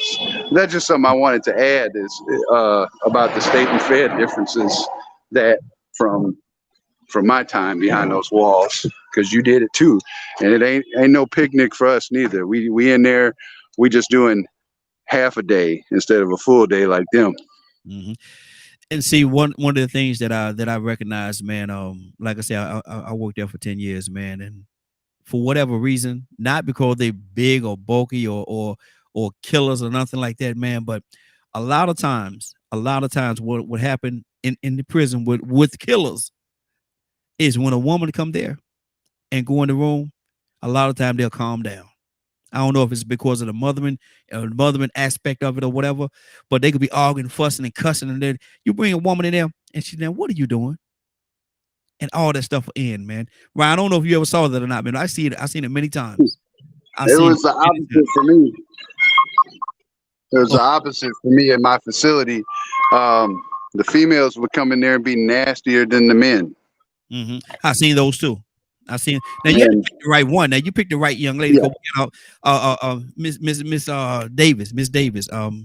She was one of the ones that, I don't care, man. I've seen dudes do all kind of crazy stuff in there, man. But Miss Davis, she had that mothering aspect. She actually worked in Columbia now in a college dorm. She's like one of them dorm moms, whatever it is. She's doing that now. But she had that mothering thing about her. And the guys that be acting up or whatever, and Miss Davis should go in there. And she said, now, why are you acting like this? Yeah. See, and it was just a killer, bro. Go ahead. Yeah. You said something then, man. There's a lot of psychology in that. Yeah. Because most people that go in those situations and seem like they can't find their way out, they just seem to just keep going back because that's all they know. They missed that from the very beginning. Exactly. Then on top of it, you're around a bunch of hard legs anyway. When you calm down, when you actually see a real deal woman come around, I mean, the closest thing to a woman in jail, if it ain't the CEO, is one of them that's pretending. Yeah. I calm down too. I smell as soon as she walked through the gate. Oh, I think I smell a woman. Exactly. So, they calming down easily. Yeah, but I'm gonna tell you, Miss Davis, she had that thing about her, man. She going there, man, and like these killers, man, they tearing up stuff, fighting and beating up the room and doing all kind of stuff. Then what are you doing? And I guarantee you, it's like, and you just cower down. Let me go to consent. Go ahead. Finish my thought. Absolutely, go ahead. The killer for me was dealing with killers and being the individual that I am. And like we was talking last week, they lend me that ear. And then they start crying. Yeah. And then you get put in that spot as a CO where do you be a man and take them off in the back somewhere and give them a hug and violate that policy, or do you just walk away? And I was confronted with that many times. Yeah. Man, I told y'all the story about this young kid that came into prison, man. He was like 15 years old, man. And he was down there acting up real bad. He was acting up real bad down on the floor, man. And I went to check because I heard a lot of noise. And one of the lifers, man, he said, "Oh, man, you lucky you came and we was about to get him." Because you got to understand, man, them lifers, that's their living room, man. You in their living room. They there for the rest of their life, man. They ain't going home. And to have somebody act up like that, man, and this young boy, I took him up to the office. I told him go up to the gate and stand there till I get there. And took him to the office and I was talking to him, man, and he just broke down, started crying. He said, "Man, I ain't supposed to be here, man. I ain't supposed to be. I'm supposed to be in school right now. I'm supposed to be in school." And I had to tell him more reality, brother. You ain't going to school. You're not going to school, man. You got 30 years, bro. You ain't going to school, and it's all because he was with the wrong crowd, tried to rob some people, doing a drug deal, tried to rob some people. One of his buddies shot and killed somebody. 30 years, man, at 15 years old. That's one of the reasons right there, man, that made me walk away from that. I said, man, I can't see this here, man. I can't see this. And that's the reason right there. That's one of the reasons why I got out of. Cause people told me, man, you could retire, you could retire, man, you could walk away. I already had 10 years in. I already had 10 years. But I couldn't do that, man. Let me go to Cassandra. Cassandra, good morning. How you doing this morning? Cassandra? Wake up and go to sleep. Cassandra, wake up and go to sleep. Jamal, you got something on your heart? I was just thinking about that story you just told. That's really sad. And I'm assuming that kid had never committed any sort of offense before that, correct? Yeah. Yep. Yeah. He wasn't the one holding the gun. Yes, he was involved. But I think, isn't there a law about offenses like that? No. South Carolina it was in the state of South Carolina, and South Carolina got this thing, hand of one is hand of all. The hand of one is the hand of all. If your buddy did it and you with him, even if you had anything, if you with him, if you had, didn't have anything to do with it at all, hand of one is the hand of all. And so he gonna get the same charge, the same punishment. And that's terrible, but that's South Carolina. A lot of states are like that, hand of one, hand of all. Yeah, I mean, yes, he shouldn't have done that, right? But I feel like that young man right there probably would have been one of the ones like we were talking about. He recognized his mistake. Bet you he wouldn't have done it again. Mm-hmm. I bet you he wouldn't have done it again. Mm-hmm. And I don't know. The states need to look at that stuff more closely, in my opinion. But see, the thing about it, and what the court system was saying is whether he's going to do it again or not, whether he repent, whatever you want to say, however you want to phrase it, is not going to bring the man back that was killed. No, but if he has that repentant heart, if he really is apologetic and remorseful, truly remorseful, right? And he wants to be rehabilitated, if you will, why not? Put him in one of those halfway houses, or put him in an environment where he can grow into the best version of himself. I don't know. A part of me can agree with what you're saying, but I also have to listen to what Leonard said when Leonard spoke. I'm going to go to Leonard right now. Think about the victims. You got somebody, you got, the family member is gone for the rest of life. He's not coming back. Leonard, what's on your heart, brother? Just listening to everybody's point of view. But your point of view and your feelings, if they don't translate into fair policy, you ain't gonna never find a solution. What I cannot do is regulate who you open your legs and mate with. What I cannot do is choose what you do with your extra time. But what I can do is when you harm another person in this society, make sure that you are punished for what you've done. Should he have gotten punished? Excuse me? Should he have gotten punished to that level? Because South Carolina has that hand of one, hand of all. They was selling drugs, stuff like that. It took a turn. Guy got killed. Should he have been given the 30 years as well? And this is what people need to understand why we fight so hard against states' rights. See, if you understood that and you got involved in this system, you learn how to take control of this system. But first, you got to learn how to take control of yourself.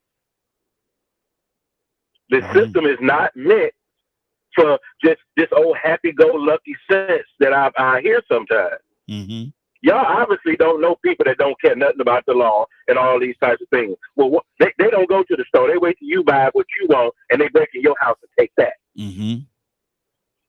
Because that's who they are. Yeah. I would love to, we should have a better system that addresses certain issues. And, you know, you see the steps that way. There's lots of programs now and things of that nature to keep you from doing these things you say you didn't have no other choice to do. But if I was sitting there right there with you and you said, come on, let's rob this bank, and I said, no, I'm not going to go with you today. Yeah. Me and you both had the same choice. Hey, look at them people over there. They look like they got something. Let's go stick them up. I'm trying to help somebody right now. She has a very hard program where she tries to get people who have already been convicted and sentenced to life in prison with the possibility of parole. So what her organization does is try to get them that parole. But they don't owe you that. Yeah. You in their game, not yours. Hold on. Wow. 508-924-3521, 508-924-3521. We're talking about the penal system, correctional facility, prison, if you will. The way that it was established, what it was established for, doing that. Why was it really established, and have it served its purpose? Captain, good morning, sir. How are you doing this morning? Hey, good morning, Raheem. Fine, thank you for asking. Good morning, Globe. Good morning, sir. What do you think about that? The correctional facility, rehabilitation center, prison, if you will. What was the purpose? What was the initial purpose of them creating that? And has it fulfilled its purpose in today's times? Well, I think the purpose was correction. That's what it was called, correction. Those who convicted of any crime were sentenced to these institutions to be reformed and corrected. That was the purpose, reform and correct. You were supposed to go to these institutions, and they had certain jobs and training that would help reform you so that when you left those facilities, you would not return back to society the same individual that you came. Well, that was the purpose. I'm sure that was the intent. I mean, many years, but it's no longer corrections, it's containment. It's containment. Purpose is to contain, not to correct, to take you off the streets and put you in a place where you're confined and contained. So they're in the business of confinement and containment. They are no longer in the business of rehabilitation. That's far from rehabilitation. An average person would go from society, go into the penal system, and sometimes come out worse than when they went in. Yes. They go in and they learn certain things and adapt to a certain behavior that they bring out. So they establish in some cities a reentry program. Now the reentry program is to take and hopefully get you to come to a certain kind of behavior so they could justify and giving you either early release. But there's no longer correction and there's no longer rehabilitation. It is confinement and containment. And that's all they do. They hold the person for the state or for the federal until their time is up. That's the business they in. That's how I see it, right? Wow.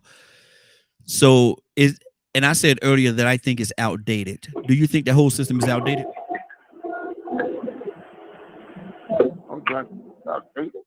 Captain. Yes, can you? Yeah. Yeah, I heard you. Do you think the whole system, penal system, if you will, is outdated? Oh, there's no question. You know, I'm sure y'all discussed this. The whole system is designed to make money. You know, it's no longer. Reforming people it's a money business. That's why you have people that's able to own facilities. And now it's about how many people you can put in their beds. They have no concern about correcting human beings. It's outdated. There's no question. Good deal. Good deal. It's right now. The prison system is a. Hey, Cap, we got some background noise. It's kind of hard to hear you. We got some background noise coming from you. I don't know if you got your window rolled down or you're outside or something like that. And it's the wind. Hold on. No, it's not me. Okay, there you go. Oh no, it might have been somebody else's line, but yeah, we can hear you much better now. Go ahead. So what I was saying is that it's a ticking time bomb. It's going to pretty much explode. Why I'm saying that is because when the country goes into what you call a recession, and we know what recession is nothing but depression. Then the people that suffer the most is those that depend on services that would maintain their existence. So if the economy goes bad and food goes bad, and it was terrible in the COVID because a lot of these guys inside the institution, they suffered. The prison guards got sick. There was nobody to maintain them. A lot of them couldn't get out their cells. And then they had a heat problem when certain services, a tornado hit, if a flooding takes place. Oh, it's a terrible place to be. A terrible place to be. And there will be a lot of uprising that you'll start seeing probably this summer. That's what I'm hearing by some of the correction officers.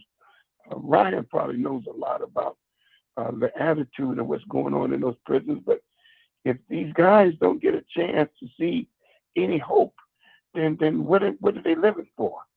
And it's not depleting, it's not decreasing, it's increasing. And it's being full of juveniles. So they're putting juveniles with a lot of the adults.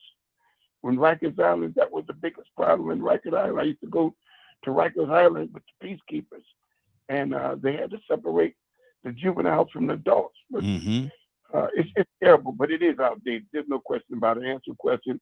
It's outdated, and I don't know who's out there fighting to create a new type of system. They got a supermax prisons. I mean, it's terrible. America have more people locked up in the penal system than any country on the planet. Absolutely. Any country on the planet. Absolutely. So I don't know, right? It's a ticking bomb, my brother. Yes, it is. Yes, it is. Let me go to Cassandra. Cassandra, good morning. How you doing this morning? Good morning. There you go. We got you. We got you this time. Cassandra, we're talking about the penal system, correctional institution, prison, if you will. What is the purpose, from your estimation, what is the purpose in which it was created? And has it reached its purpose in today's times? What do you say to that? It was supposedly to reform and well, the biggest thing I think was reform and stop people from the recidivism. I always get that word, recidivism. Yeah. To keep that rate down, but it is, to me, it's a huge fail. I've done prison work for probably close to 40 years, and state, local, and federal prisons. I worked with the federal prison system, teaching and preaching for about 10, 11 years. And I can tell you, for a lot of it, it's revolving doors. And it's sad because at least at one point, guys could get their college degrees. They could work, they could be working on educating themselves and stuff. And they cut so much of it. The more they privatize. Privatize, The more the more they made them private, to me, the worse it got. Yeah. And I think it was Cap that just said it's about money. It is definitely just a money machine. Basically, to me, just get them in there so that these people can make their millions and billions off of the back of, come on, I'm going to say it, off of the back of slaves. That's the way basically I see it. Yeah. It's a form of slavery, just a modern form of slavery. So there are groups in Atlanta, I know for sure, that are working on prison reform. The governor says that he wants to see prison reform. I don't know how real that is, but anyway, that's what he says. So I think it's a huge disgrace to this country, which is supposed to be the superpower, that we have such a large population, prison population. Absolutely. So, that's it. Absolutely. Rico, talk to me, brother. It was even worse is that we have such a large number of people being exonerated for crimes they were wrongfully convicted of, and not for nothing. After 30 and 40 years, that's even worse. But that goes to show you just how much of a system it is. So you ask if it's outdated. It's outdated and manipulated. That's the biggest part of it. It has been manipulated into a system. Ever since slavery or emancipation, the prison system has evolved into another form of enslaving people or just controlling people or destroying people. You know, you talk about the guy that was prosecuted at 16 for, you know, being involved in the crime. And they call that being an accomplice. Yeah.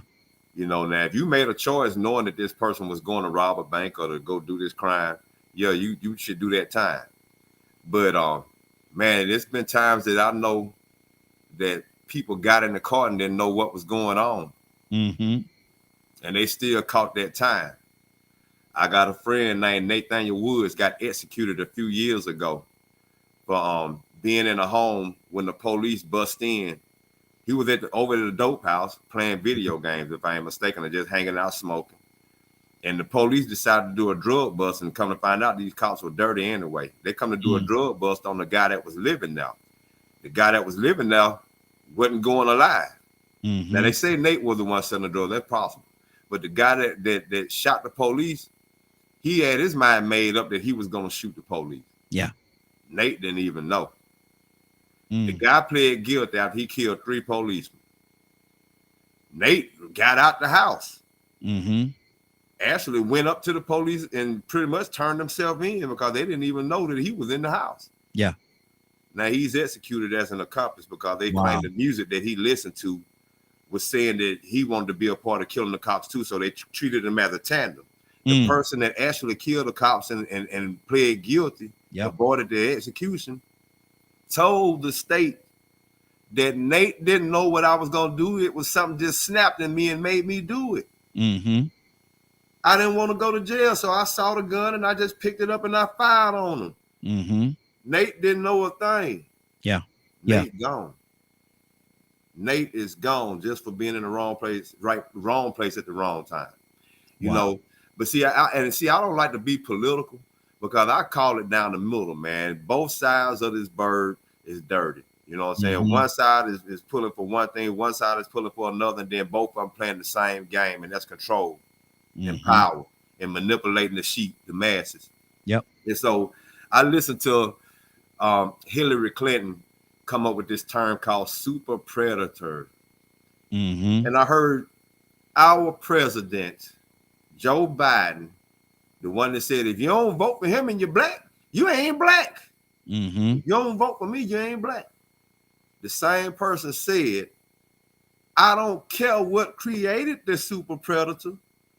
I just want to lock them up and get them off the street. All these people that are in prison were children one time. Yeah. I wonder what their upbringing was like.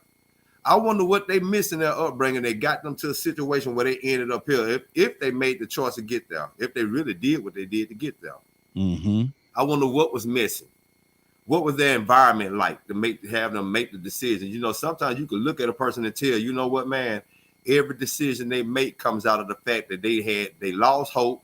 It came out of desperation, and they had to survive by any means necessary to a point to where they had to just say, I don't care about good or bad. I just need to get what I need to get. And that's the way they learned to be.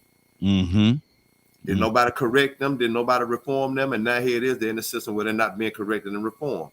Alabama has decided to build mega prisons. Wow. I guarantee you they're going to be full of black and brown children. But see, this is the thing about it. With that accomplice thing and being charged as an adult at 16, these states, they copy each other. It's all one big system to make sure they can still control certain populations also, because they know only certain people going to do certain crimes, like with the crack law and the cocaine law. Remember how that went? That was racist. Can we believe? People didn't believe it at first, but now we understand that it was racist. The crack law and the cocaine law. What the war on drugs, you know, the whole nother form of it. But see, this is the thing now.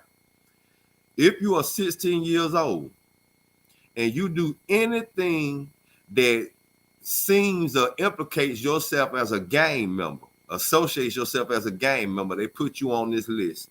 I think I mentioned this earlier. Yeah. Florida is already doing it, and Alabama has a bill in place now.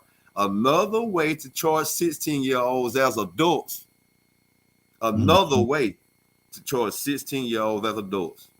Even if they just claim a gang, and they might not even be in one, but it might just be the cool thing. You know, you hear about different rappers claiming gangs, and then they get beat up because they wasn't really in the gang.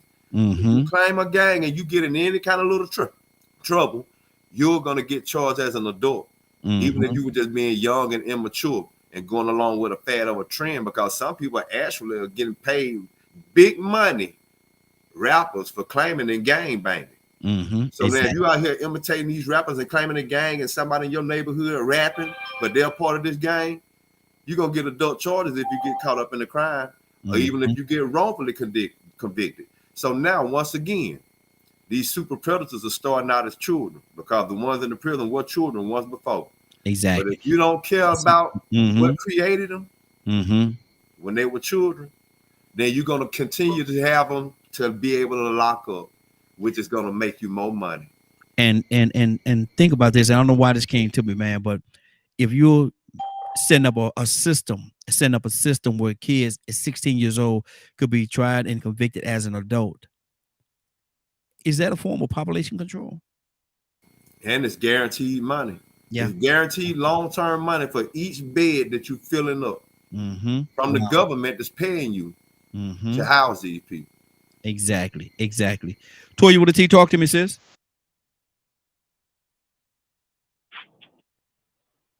Yeah, same topic, right? Yes, I ma'am. just missed that last part. I'm headed out the door. Oh, okay. So I missed that last. Who was talking? Rico. God, Rico. Yeah. But what we're talking about is and he said that what they're doing. He said Florida's already doing it, Alabama's about to do it, and other states. I promise you're gonna follow suit in this whole idea of what they're trying to do, being able to incarcerate people 16 years old as adults. And you know he made a very valid point. He said, More you know, funding. it's more funding, but at the same time, it's also population control, because if you lock them in prison, you can't make no babies. Absolutely. Well, that's a point too.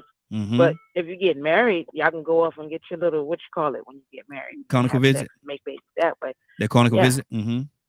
Yeah, that ain't total elimination, but yeah, that's another part of it. You know, statistically, they got people to sit back and say, hey, this percentage is more likely to be, you know, not get married, not have kids, do this, do that. And of course, you know, it's about funding.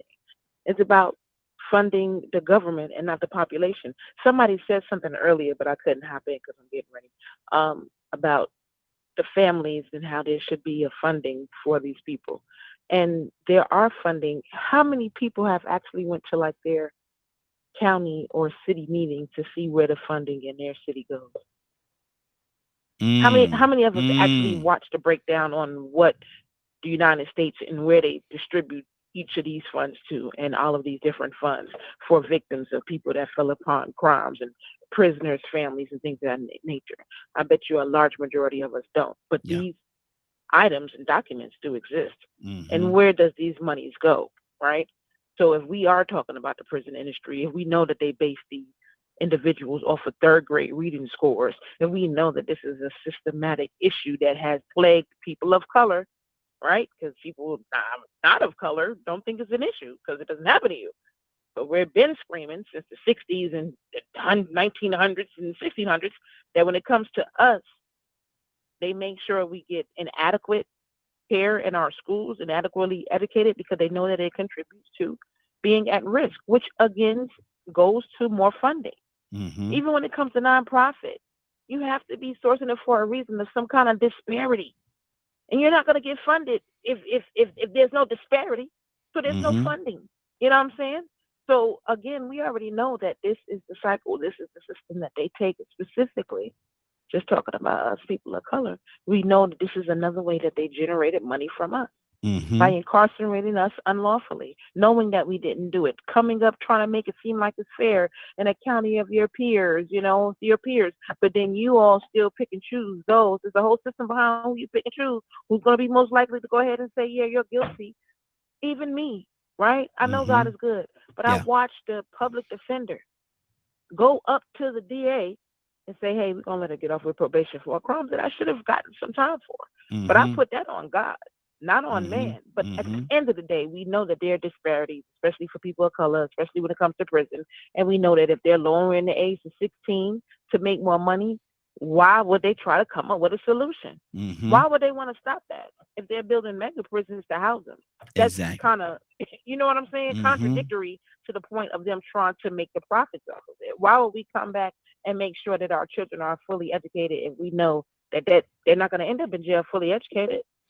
They're not going to end up in jail, you know what I'm saying, without the disparity. So we already know what it's about, and we just have to decide what are we going to do to stop it. And Beth, Raheem, yes. I wanted to ask anyone, because usually when people have these conversations, because I've led community forums, because I've, sit with people and people have tried to hire me and things of that nature, and they automatically assume I would be a great defense attorney for them. And I have to clear them up on one thing. I represent and will support innocent people. If the data was not there to support what someone is doing that's trying to make money, they wouldn't be doing it. Yeah. Ain't nobody made it up. They watched it happen. Then they say, you know what? Don't seem to be much we can do to stop them. We don't try to deter them.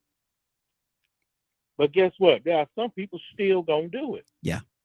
Regardless. Hey, look up how many kids killed one another just this past weekend.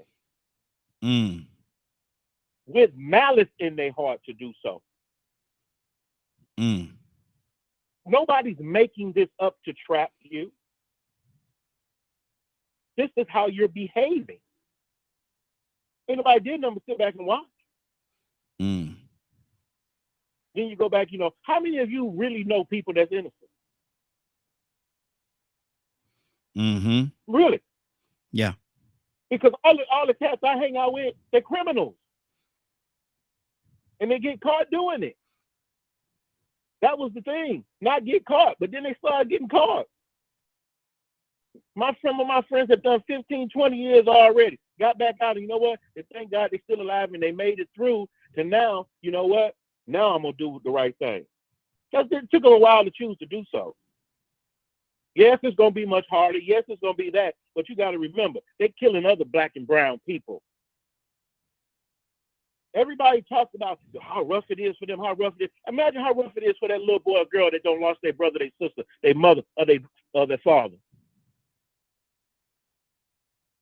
These things must be considered when you're looking at the outcome of something as opposed to what happened. That's good. To get you there. My grandfather, as old as he was, he had 13 kids. And like he used to always tell me, I hope you choose better than some of mine have chosen. You keep doing what it is you're supposed to do. You know what? I had to choose not to have certain friends. I had to choose to walk alone. Because everybody else was trying to do what was popular and what was cool and all that type of stuff. I went to the military to get out of trouble. Do you understand me? Don't tell me nothing about what you couldn't and could not have done. They build these systems because of your behavior. It's because of how you behave and what you do. They can track you from the 4th, 5th grade because the analytics are just that great. And you follow the same pattern. That's why the goal of anyone that's trying to change things has to be to break the cycle, break the pattern. Good and deal. That's not something to be legislated. That's your behavior. If you insist on selling dope, if you insist on murdering, raping, and robbing and doing all of that, what do you think should happen to you? We talk about why we got the most people locked up. Other countries you go to, they don't care nothing about dead bodies and people getting raped and killed and women treated any kind of way and everything. And the system wasn't created to correct you. Okay, hold right there. The system was created as a hard labor situation, and you violating the law. Okay, hold right there for a And second, then all brother. the I got about later on with Leonard. more legislation. I got to came pull. far after. I got to hold on, brother. I got to pull some more people into the conversation. Hold on for 1 second. Let me go to Badger. Badger, what's on your heart right now? I mean, this is a whole jacked up system. And what the laws are supposed to be there for, there are people that make choices every day to do crimes. And it's going to range. Those that feel like they have no choice, those that do it because they want to do it, and those that are mentally different. What about the ones that feel as though and they've been trying to do things the right way? And I know people that's like this as well. Been trying to do things the right way for so long, but they always get these doors slammed in their face. And so the only option that they have, they feel is the only option that they have is to go out there and make it the way they got to make it, do it the way they got to do it. And if that includes breaking the quote unquote the law, then the kids still got to eat, man. They still got to keep a house over their head, man, and different things. Or they the clothes on their back and things. What do you say to the person that has tried for so long to do it the right way? And I'm not here to try to make any excuse for anybody, but I just want to hear your answer to this.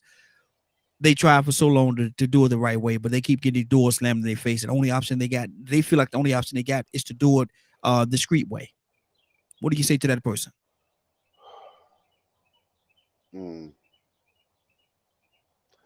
You have no idea how many times I've actually encountered that situation. Okay, so you know it's real. Including myself. Okay, so you know it's real. So what do you say to that person? Push harder. Wow. That's not what you want to hear, Badger. Unfortunately, in this life, there are this is more the mental health advocate in me. Being someone that was on the streets, didn't have a place to go, doors constantly closed in my face. Watching other people do the same thing. And there were those of us that kept going forward because we knew what those consequences were going to be if we went down the other road. And I've also seen the ones that gave in, or the ones that struggle and do those things that are against the law. Once again, it's a spectrum. It's based on the individual and what they're capable of, it boils down to making a choice and strong enough to hold on to that choice.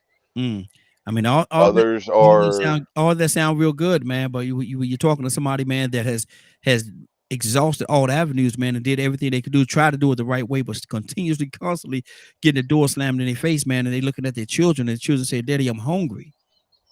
Daddy, it's cold in here because the electricity is off."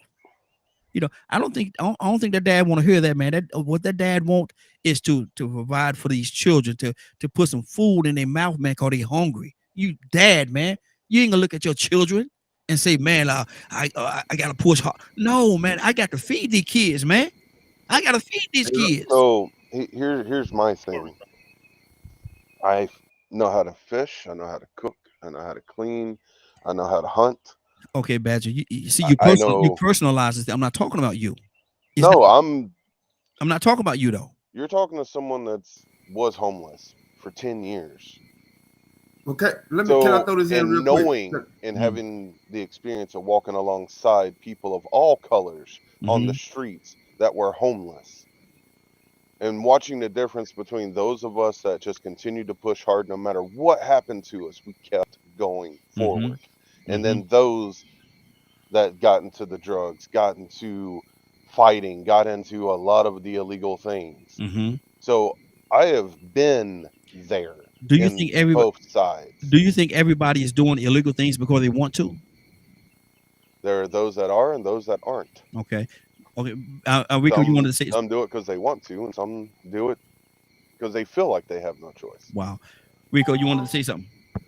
Well, we do have to make sure we realize that you just can't go out here and fish without a license.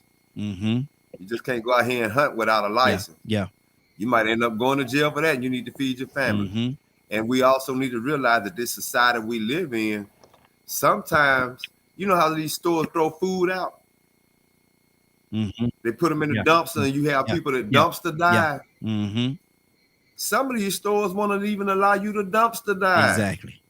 To get the food that they've thrown out, even though it's going to waste and they're going to get rid of it. They don't even want you to come get it and it expired yesterday or maybe earlier today. So some people don't have a choice. They don't know any kind of way. We got to remember, some people don't care what creates the super predator, even though they know that the super predator is created. But what is the super predator? The criminal that needed to survive, but can't survive in this system that has created a condition and an environment that keeps slamming these doors in his face and then tell them, look, we don't even want you diving in our trash can to get nothing to eat. We don't want you fishing and hunting unless you pay us some licenses and fees. They don't made us everything. I mean, this ain't just easy survival anymore, even though you might be able to teach a man to fish. Yeah, you can teach him how to fish, he can feed himself.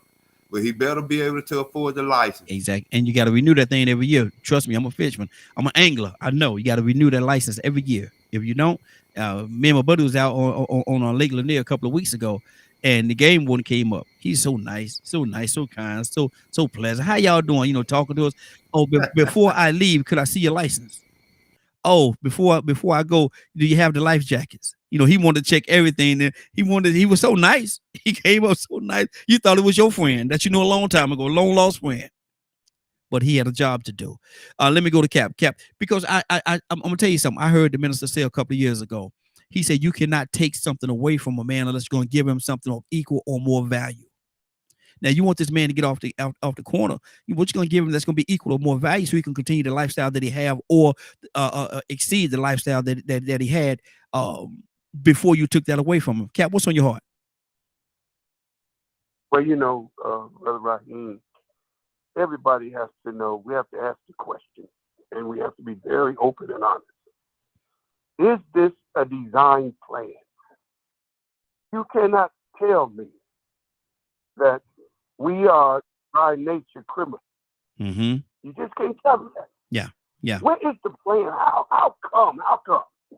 Well, if you break up the home, that's where it starts. That's exactly where it starts. We looked at the news yesterday in Chicago, Illinois, probably Willard could tell you more about it. The kids was mobbing. I mean, it was mobbing going downtown, according to what the press said. I don't know. But the picture they painted was these kids was out of control.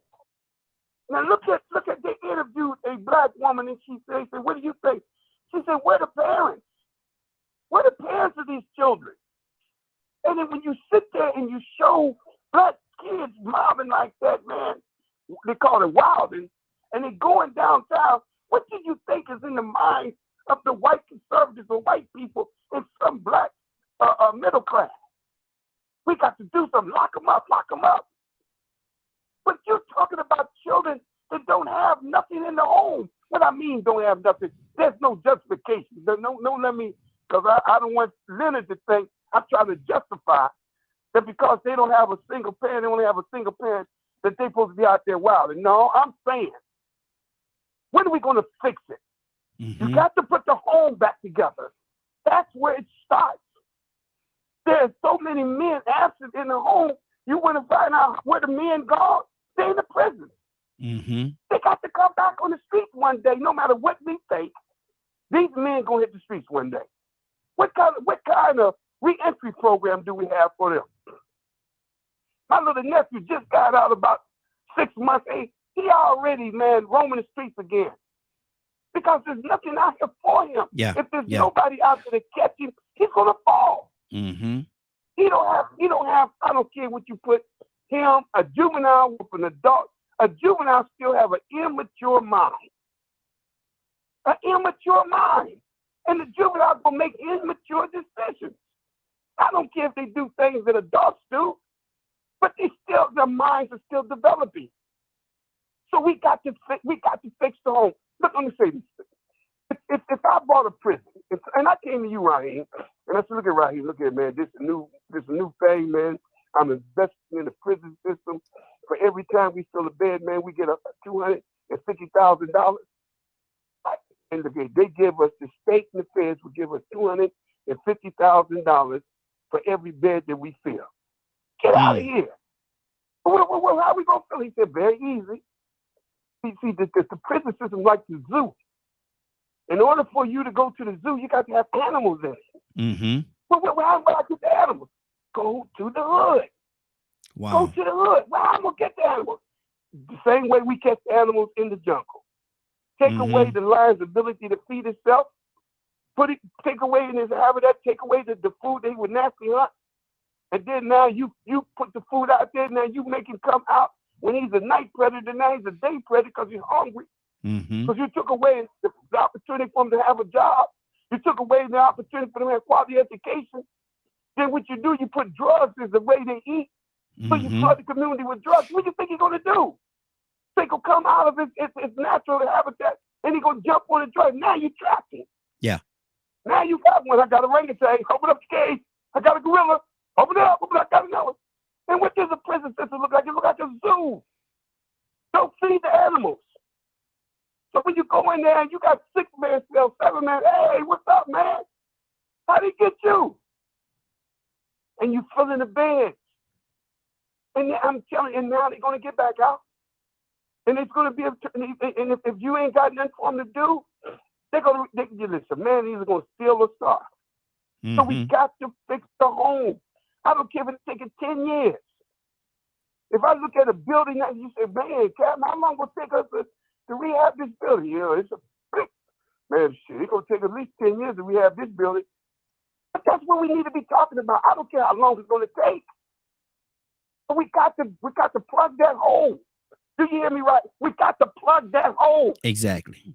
The black man, the black woman got to sit down. We got to talk like men and women. We got to be more responsible as men and take care of our family. We got to plug that hole. And we got to stop saying that the white man is the reason. He ain't the reason no more. Ignorance is the reason. Right here, we got to plug that hole. Exactly. When we plug that hole, we stop that pipeline. We stop it. But we can't keep talking about it, man, and we keep leaking. We leaking. Let's plug the hole right here. Exactly. And I would just like Cap to know, I do agree with him, but that question that he posed is not a national question. Which one? Which question? Very personal issue on who you select to mate with and associate with. That's personal. Get back. See, you used to have religion. Now you don't really have religion like you used to. So now you have to come up with something to replace it. Y'all can do the best you can. But one, the nation don't teach nothing but basically come out of that mentality, come out of that behavior, and live differently. That's a great message. But one, you don't want the state legislating you in a way that makes them your father and your mother or your God. So we have to be very careful about that. See, but my question was, what does a person do when they did try to do everything they could do to do it the right way, and because of the fact that they keep getting the door slammed in their face and they look at their little children and daddy, I'm hungry, or daddy is cold and here comes the lights off. My question is, what are they to do? Like I said, that's a story you like to use because it happens every day. People done all this every day. No, they haven't. It happens every day. I know people that would rather steal than ask. So because they got too much pride to stand in a food line to get the food. Okay, so we're gonna take that brush and we're gonna paint everybody with that brush. We're not gonna deal with the reality of the situation. There's a man sitting in there talking to his kids that way neither, because a lot of times he ain't there with his kids. His kids are being taken care of because they stay with their mama through the state. We tie so many different things together. I'm talking about the situation where the reality is this child is looking up at the dad. That is still in the home. When we get to those issues, we deal with those issues. That's why I'm asking a question about that issue. I'm asking a question about that particular issue, brother. and I'm say asking a that question this about is that. why No, no, I'm people are asking a doing question about that issue right there. I'm not talking about all this other stuff with him not being in the home. I'm not talking. I'm talking about a specific issue is what I'm asking a question about. Not all these other stuff that we're trying to throw in there. I'm asking about this issue. the conversation he has with his kids is his business. Wow. What he Wow. chooses to do is his business. Okay. Because when you look at the big picture, we have this huge system called welfare. Mm. A lot of people don't have welfare, That's another alley. but there are right. But look how wide that alley is, and the funding for that alley, and what we've built with this system, and how we're taking care of these kids who are in situations who don't even have fathers providing for them. So the solution is to get on welfare. Well, that was a great solution because it has kept a lot of kids alive and a lot of people fed. How long do they stay on welfare? That's up to them.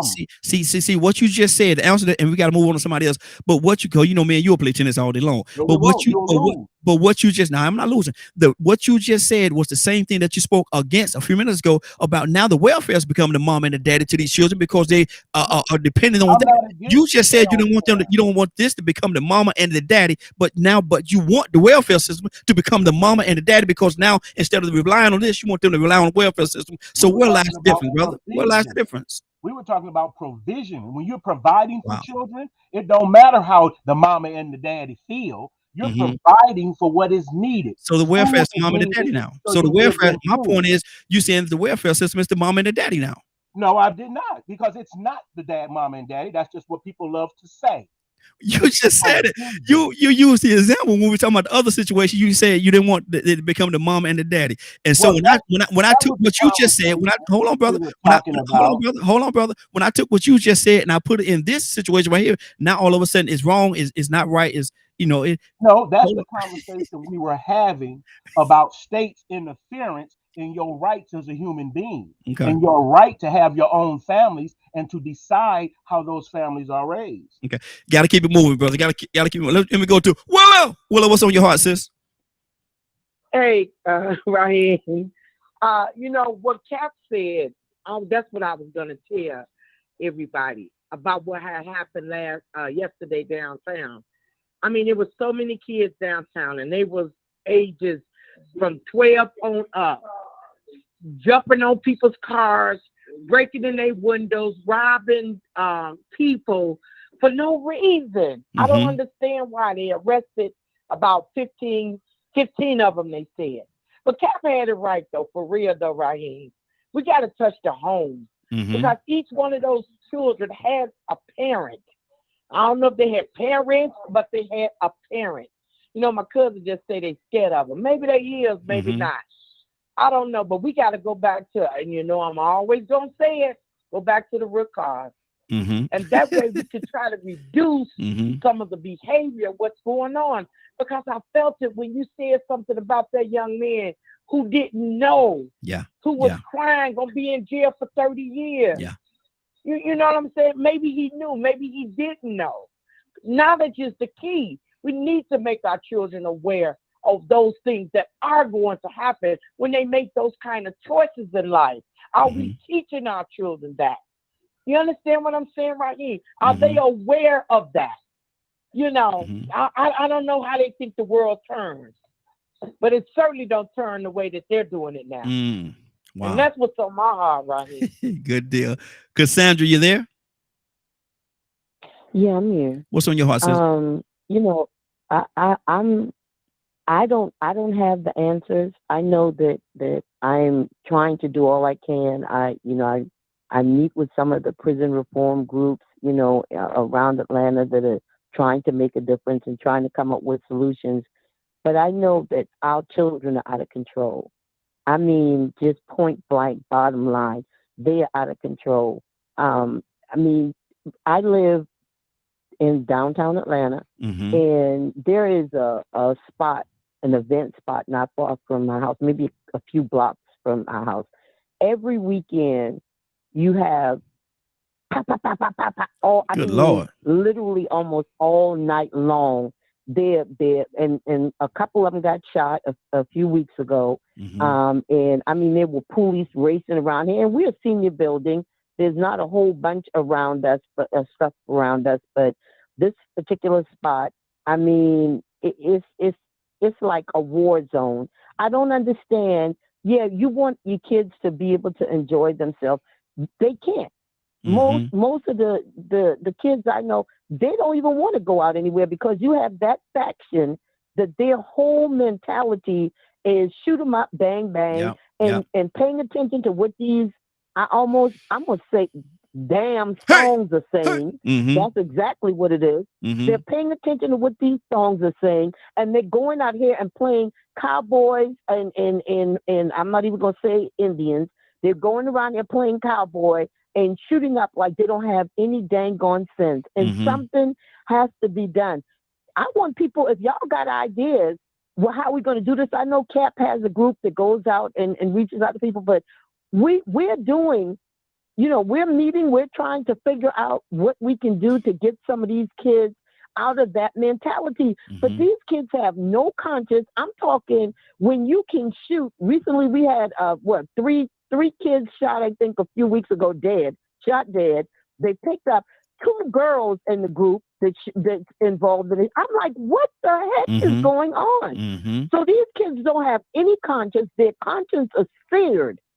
They don't feel anything when they're shooting people. It's like they're shooting a video game. Like the person go get up once you, man, we need to do something. Exactly. I'm just saying, give me suggestions because I'm always out there. I'm boots on the ground. There you go. Tell me what to do. Exactly. K with an E. Good morning, young lady. How you doing this morning?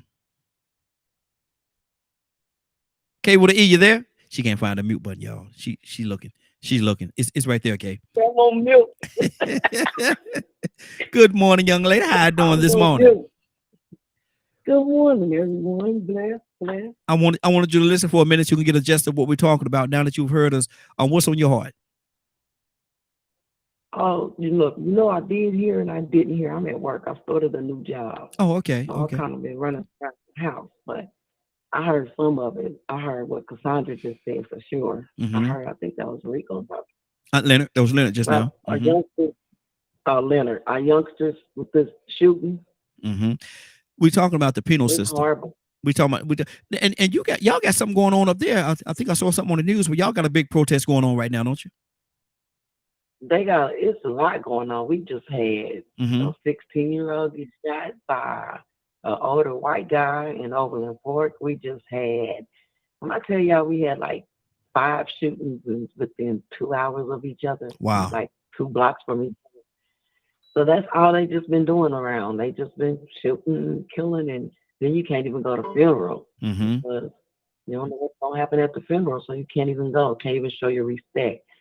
Like, it's crazy. The shooting that happened in Oakland 2 weeks ago on Highway 510, I think, 580. That was my nephew. Wow. Yes, that was my nephew. So it's a lot going on. And we know he don't even go out the house after dark. So it was somebody he really trusted. Wow. But what do you do about it? I mean, like, they didn't even have a Virgil because they didn't have a little thing they be having because they said the killer gonna be right there with us.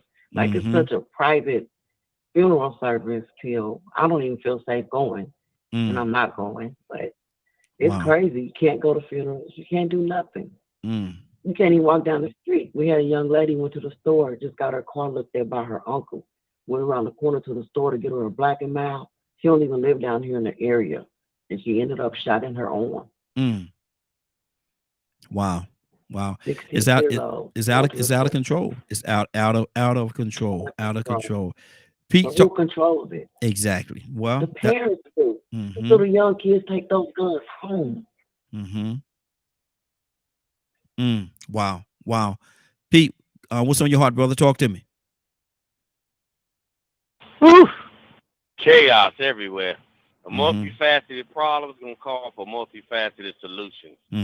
So it's at the point where it has to be all hands on deck, and we as a collective, the ethnic representatives of the chaos that's going on with us, we got to take control of it. We got to address it. We have to attack it, assault it, and it has to be an all hands on effort. Everybody that's in position to do something at this point has to do it. It's no more sitting on the sidelines.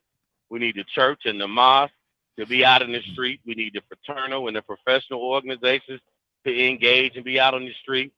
You know, the very community, various community organizations and formations need to be out in the street with engagement in outlets, positive outlets to snatch these children up. We have to get out there with them.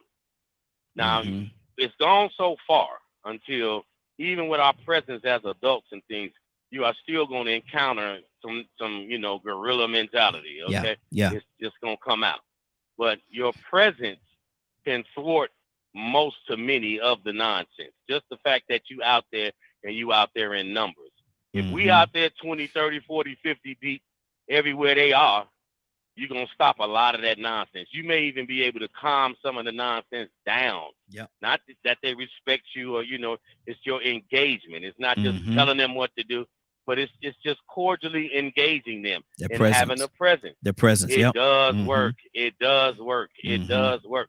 But we're sitting on the sidelines observing this, and we're not actively engaging it. Anytime we got more than 10 or 15 of these young people getting together, there need to be two to five adults that's standing around engaging them. Hey, how you doing? What's going on? Where you going? You go to school? You got a job? What you trying to do? Whatever. Have some type of engagement with them and keep it like that. And then outlets, things for them to do. You know, something that's going to engage them in an interest that they have and try to get there, because the situation has been allowed to just go too far. It's been allowed collectively to just go too far. Exactly. I'd like to throw something in, please. Okay, hold on 1 second. Zamar, you there? Yeah, I'm here. Is your heart broken yet? Thinking about the kids? I'm sad about these kids. I don't listen. Children are like that's my heart, right? Because obviously I have kids.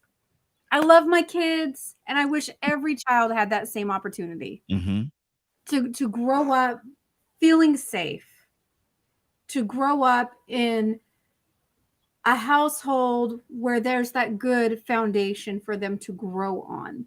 But there are a lot of homes where these kids don't have that, and they're just running wild, and there's no grandparents, there's no aunties, there's no uncles, there's absolutely no neighbors even that want to take the time to pour into these children. And all of the programs that we used to have, you know, you could go to there's not even parks anymore in a lot of areas for kids to play ball in. And if there is, they're in disrepair, where they're so broken down, right? Nobody's fixing them up. Nobody's teaching me. Why don't you create a community garden? Have the kids come out and teach them how to create something, grow something, build something. Use their hands. Teach them something that gives them a sense of purpose. And I promise you, that'll help. Because through that, they'll find connection with people that actually care. But it's really hard now at a certain age. Shoot, even as young as 10 years old now, it's really hard to get these kids to listen and to get to that place where they can understand that somebody cares. Yeah, exactly. And I mean, I wish I had a solution too. I think that was Cassandra was saying, if somebody's got ideas, let me know.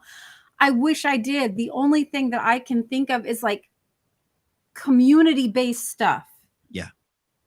You know, that's the only thing. Get out, create, even if it's nonsense, complete nonsense, right? But create a local basketball team just for the kids to get together and go play basketball, soccer, tennis, whatever it is that they're interested in.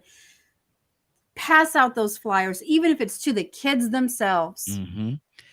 And I say it all the time, man. A kid don't care about how much you know. They want to know how much you care. And once they realize that you do care, differences will be made. Badger, you wanted to say something? You know, I said something a while back about this principal that decided to take no pay to make sure the kids in that school district were shown hope and compassion, to show them that someone cared for them. And she made a huge change in that community. And I'm sitting here and I'm listening, and I'm confused on some things. In the instance that why it's almost sounds like God is being left out of the situation, out of this scenario.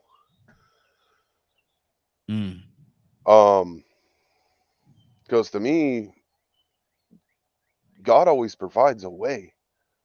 There's always a reason.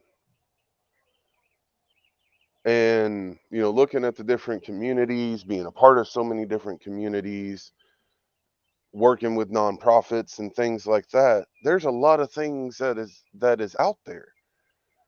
And I can't tell you how many times I've received phone calls from people, from parents and single people and stuff that, I'm on my last leg. I need help. I don't know where to go. I don't know where to look or anything. And you can provide them with all that information, help them make the phone calls and stuff.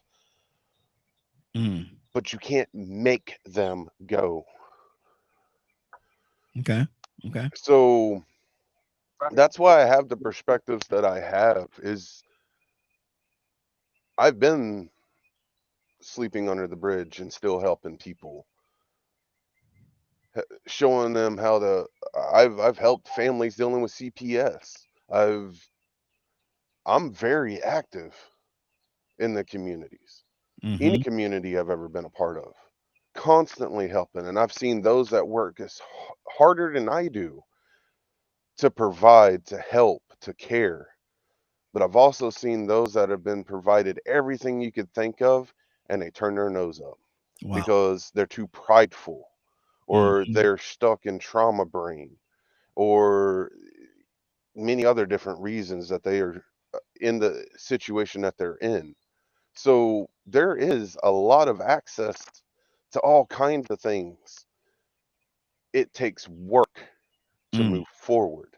It's easier to blame other people than it is to move forward. And that's what I feel a lot of our societal problems are, is we are now developed into this blaming everything else and not holding ourselves responsible for moving forward. See, and my thing is this right here. I'm not even gonna say that you're wrong, but in some people's existence, what you call blame, they call reality. And so we can't misconstrue some people's world. You may call it blame, but they call it their reality. And we can't ignore their reality. Somebody was about to say something. Yeah, Raheem. I wanted to say this because I think what I'm hearing everybody saying, I think, Leonard said something about national. It's not on the national agenda. This problem about youth, and Black youth in particular, is not on the national agenda. If it was on the national agenda, then all these little organizations like my organizations and Cassandra, we could tap ourselves into the national agenda. Individually, we trying to do what we can, man. We trying to bail water out the boat. Captain's in the north side of the boat. I'm bailing with my peacekeepers. The boat keeps sinking, but I'm bailing. I'm just keeping the boat just enough to stay afloat. Sister Cassandra, she got a little kid. She bailing water. We bailing water, but the boat is sinking. And either we're going to come to the point we abandon this system and create a new one, abandon this problem, create a new one, but it's sinking. I would like to see it be saved, but if it took so much water, we like abandoned ship, y'all. And that's how people feel, man. They feel we need abandoned ship. These kids, I heard Sister Samaj, it's cool. It's cool. She had, recreation, basketball. These young people, man, today, they're not what they was 50 years ago. Yeah. Sports was the thing back in the day. That ain't doing it no more. That's almost obsolete. You want to know who's raising our children? Social media is raising them. We're fighting social media. We're fighting rap music. We're fighting their culture. Their culture is a culture of rebellion. You know why God's not in the equation, Badger? Because they're disappointed with God. When you could go into the black community, Badger, and you could see four churches in the same neighborhood, a church on every corner. But when you look at the condition of that community, it ain't done nothing. These young people have lost hope, not in God, but those who come in the name of God. Mm-hmm. That's what they're also. They don't want to have nothing to do with religion no more. This the nation, this is the Christians. They tired of people talking God. But look at our condition. Yeah. You can't tell me that God got something to do with this. And if God got something, I don't want your God. Mm-hmm. I'm going to rob you and your God. Get out of my face. Mm-hmm. These young people, man, need people to sit down and put aside all our religious differences, our racial differences. And as you said, right, stop blaming. But let's come up with a net and don't look for the politicians to do it. Stop looking for politicians to change our reality. Yeah. You don't hear about no Koreans voting. When last time you talked about the Asians fight, they got their own reality. They don't need nobody to tell it. You go to Asia Town, go to Chinatown. There ain't no politics there. If it is, you don't know nothing about it. Mm-hmm. But the politics of America does not affect their way of life. So we don't people think we can vote our way out this problem. Get out of here. Mm-hmm. We need to get behind closed doors and stop putting our business in the street and honor our differences out like grown human beings. And you know what Leonard said? Leonard has an opinion. It makes sense. But put Leonard in the room with 25 other people and they're going to hear him. 25 other brilliant people. They're not going to say, we're going to follow Leonard's idea. Oh, good point, my brother. Good point. Next, my man over here. They're going to say, good point. That's a good point. Every one of us got good points. But we got to begin to understand, yes, we need enough, but we need our leaders, if we got any. Mm-hmm. And they don't have to be politicians. Used to be the preacher was the leader. Now, I ain't hearing the preacher. But if we found a good national leader, will we stand behind him or will we say, hey, man, he's a Muslim? Fair guy. Hey, Bible crackhead. Mm-hmm. Or if it's DJ, he's a Christian, man, I'm Muslim. Yeah, yeah. Mm-hmm. We put our own foot in our way. There's great human beings on there. They want to solve it. We can solve it. But individually, man, don't give up. Don't no matter what you're doing, don't give up. Exactly. Because your little bell in the water out the boat is keeping the boat afloat. So keep belling, y'all. Keep belling. Keep belling. Exactly. Exactly. Toussaint? Toussaint? But you know I'm struggling with that mute button. I see you over there. Yeah, you should have seen it. That I can do more with we than I. That's my motto. I don't care if you're trying, I'm with you. Mm-hmm. I don't care where you are, where you come from, white, black, people, purple, you can be polka dot. But if you're trying, I'm with you. Mm-hmm. It ain't about me. It's about, we can find the problem, the solution. Your solution and my solution. Together, we might have something. Yeah. But see, what we do is, if we can't agree with each other, we discredit each other. Mm-hmm. I'm not trying to discredit nobody. If you have a positive, you put your positive with mine, I know they kind of push each other. But you know we can accomplish something. So one thing we all got choices. We got that. Mm-hmm. Sometimes we make the wrong choices. Sometimes you got to get with people that make wrong choices. Yeah. Don't push them to the side. You got to help them. Mm-hmm.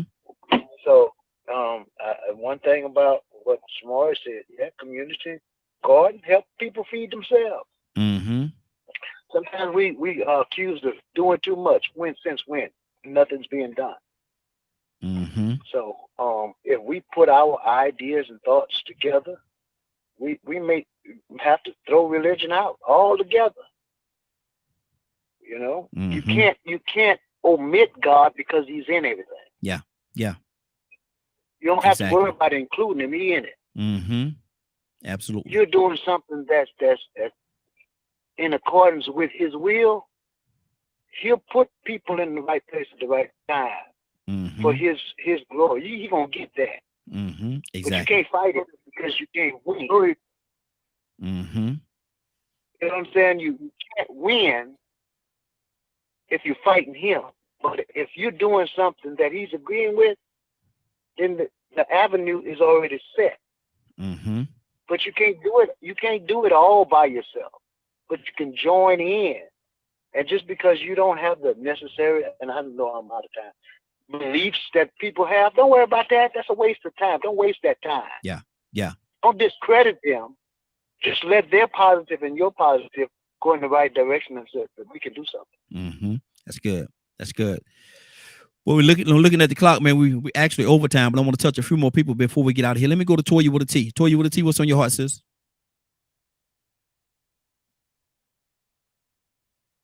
Toya? Okay, Toya might be away. I see her there, but she might be away for a second. Ryan, talk to me. Oh, we forgot one component that we didn't touch on today, and I know we're out of time, so I'm gonna make it quick. But what about incentivizing crime? Some of these laws around here that they putting in places now, we was talking about tapping them on the hand earlier. Now they're incentivizing crime. Mm-hmm. So you look at Chicago, there's this big protest about Walmart shutting down its stores. And they're indirectly calling it racism on behalf of Walmart. But those Walmart stores been losing money hand over fist for several years now. And even the CEO came out a while back and said, if the crime and the stealing doesn't stop in my stores, I'm going to have to close them down. And so now they have these laws where, oh, you can go ahead and go in there and steal X amount of dollars, and then we're just going to turn you loose. They're incentivizing crime. Like what happened in Greektown. I don't know if you heard about it, Leonard, over the weekend. Up here in Greektown is where the casino's at. The last couple of years going downtown in Detroit has been a pleasurable experience for most people. But I guess over the weekend, 5 people came out the casino trying to get home, called an Uber, and got shot to death over the weekend. Just getting in the Uber. And it's like, what is going on? Where there's so many layers to all of this stuff as per usual, but incentivizing crime? Like, when did that become something that we should look at? Is that I can steal X amount of dollars and not go to jail? Like, that's not the way that we should go at all. Yeah. That's good. That's good. Yeah, absolutely. Toya with a T. I see you came back. Says you with us? Toya, you there? Rico, talk to me. I think we just lost Rico as well. Okay. Let me see. Let's go to Pete. Rico been gone for a minute, right? No, he called in on the phone lines. He had called in on the phone. My bad. Mm-hmm. Pete, what's on your heart, brother? We also, unfortunately, have to accept the reality that the chickens are coming home to roost. A society formed and conducting itself in a systematic way that this republic, this society has. We should not be shocked at what we see. Preach. The level of unrighteousness, ungodliness, wickedness, and wrong coming from the top down in the form of trickle-down economics, but trickle-down behavior. We should not be shocked that we're seeing what we're seeing. You can't tell the populace to abide by the law and you break the law. You can't tell the populace to be decent and you're indecent. You can't tell them to be upstanding and righteous and you're downstanding and unrighteous. You can't do that. You can't openly steal from people and call it legal, and then when they take something, you call it stealing. It don't work like that. So what we're seeing is the unraveling of this make-believe double standard foolishness that's been going on for so long. And now how you gonna tell the people they can't steal when the very fiber of the function of this nation is full of theft. America has a stealing culture. Why are you shocked? They steal all the time. The governments, the corporations, the corporate entities that are in place as regulatory agencies and service providers, they steal on a regular basis. They cause unjust injuries on a regular basis. We should not be shocked. Wow. So that's what I mean when I say it's a multifaceted problem. And it's going to call for a multifaceted solution. When you look at other cultures that might be singularly ethnic, they have a cultural structure systematically in place to steer and orchestrate the direction of their populace. We're in a melting pot, and what is the culture of America? What is the real culture of this country? Lying, stealing, and killing. That is the culture of this society. So now it's bleeding down to the everyday side, and everybody's up in arms. But is this not what's been going on as a normal function in the society the whole time? Wow. I said earlier, if you would convict one person wrongfully and incarcerate them, if you execute one innocent person that didn't do anything, that's a tragedy. If you do two, right, it's a travesty. If it's more than two, it's complete wickedness and wrong. You need to stop because you're executing innocent people. So how much goes on? Exactly. Taxing you unjustly, right? Giving you inadequate education, giving you inadequate health care. The food that you eat has so much stuff in it that's banned in other countries that's causing sicknesses and all kind of madness, right? The very structure of the system and function is to tear up families. We don't have a social system. You want to give the people aid, you just feed them for a day. If you're going to give them public assistance, why not give them a piece of property and teach them how to grow food and raise animals so they can take care of themselves? Exactly. They can grow that and sell it and make some money and feed themselves. The very structure is in place on purpose, off direct. And then we're wondering why. See, 20, 30 years ago, you couldn't tell the young people that started hip-hop the kumbaya, let's go along and get along. That's why hip-hop had a edutainment cultural concept to it.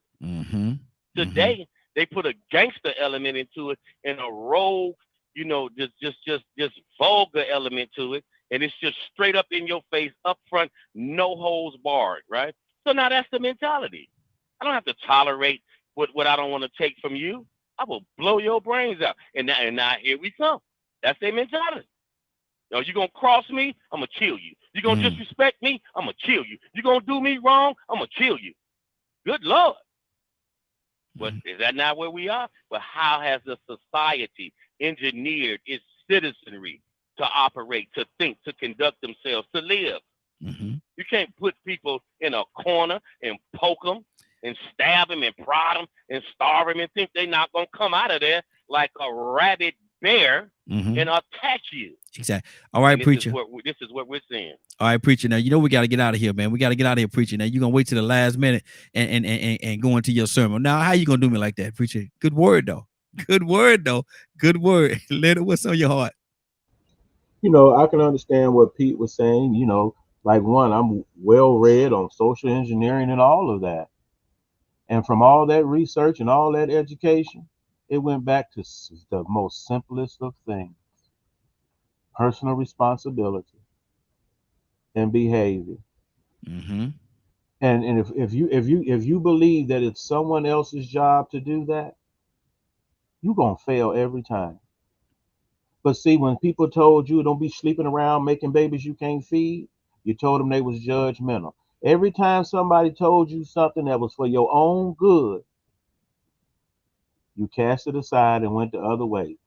Pete said something very important: steal, kill, destroy. But we've heard them together before. Steal, kill, and destroy. And destroy. That's the sign of the enemy. Yes, sir. So if you out here practicing that, you're not on my side. You understand that. That's for everybody to hear. Black, Christian, Muslim, or whoever you may be. I don't have that bleeding heart for you.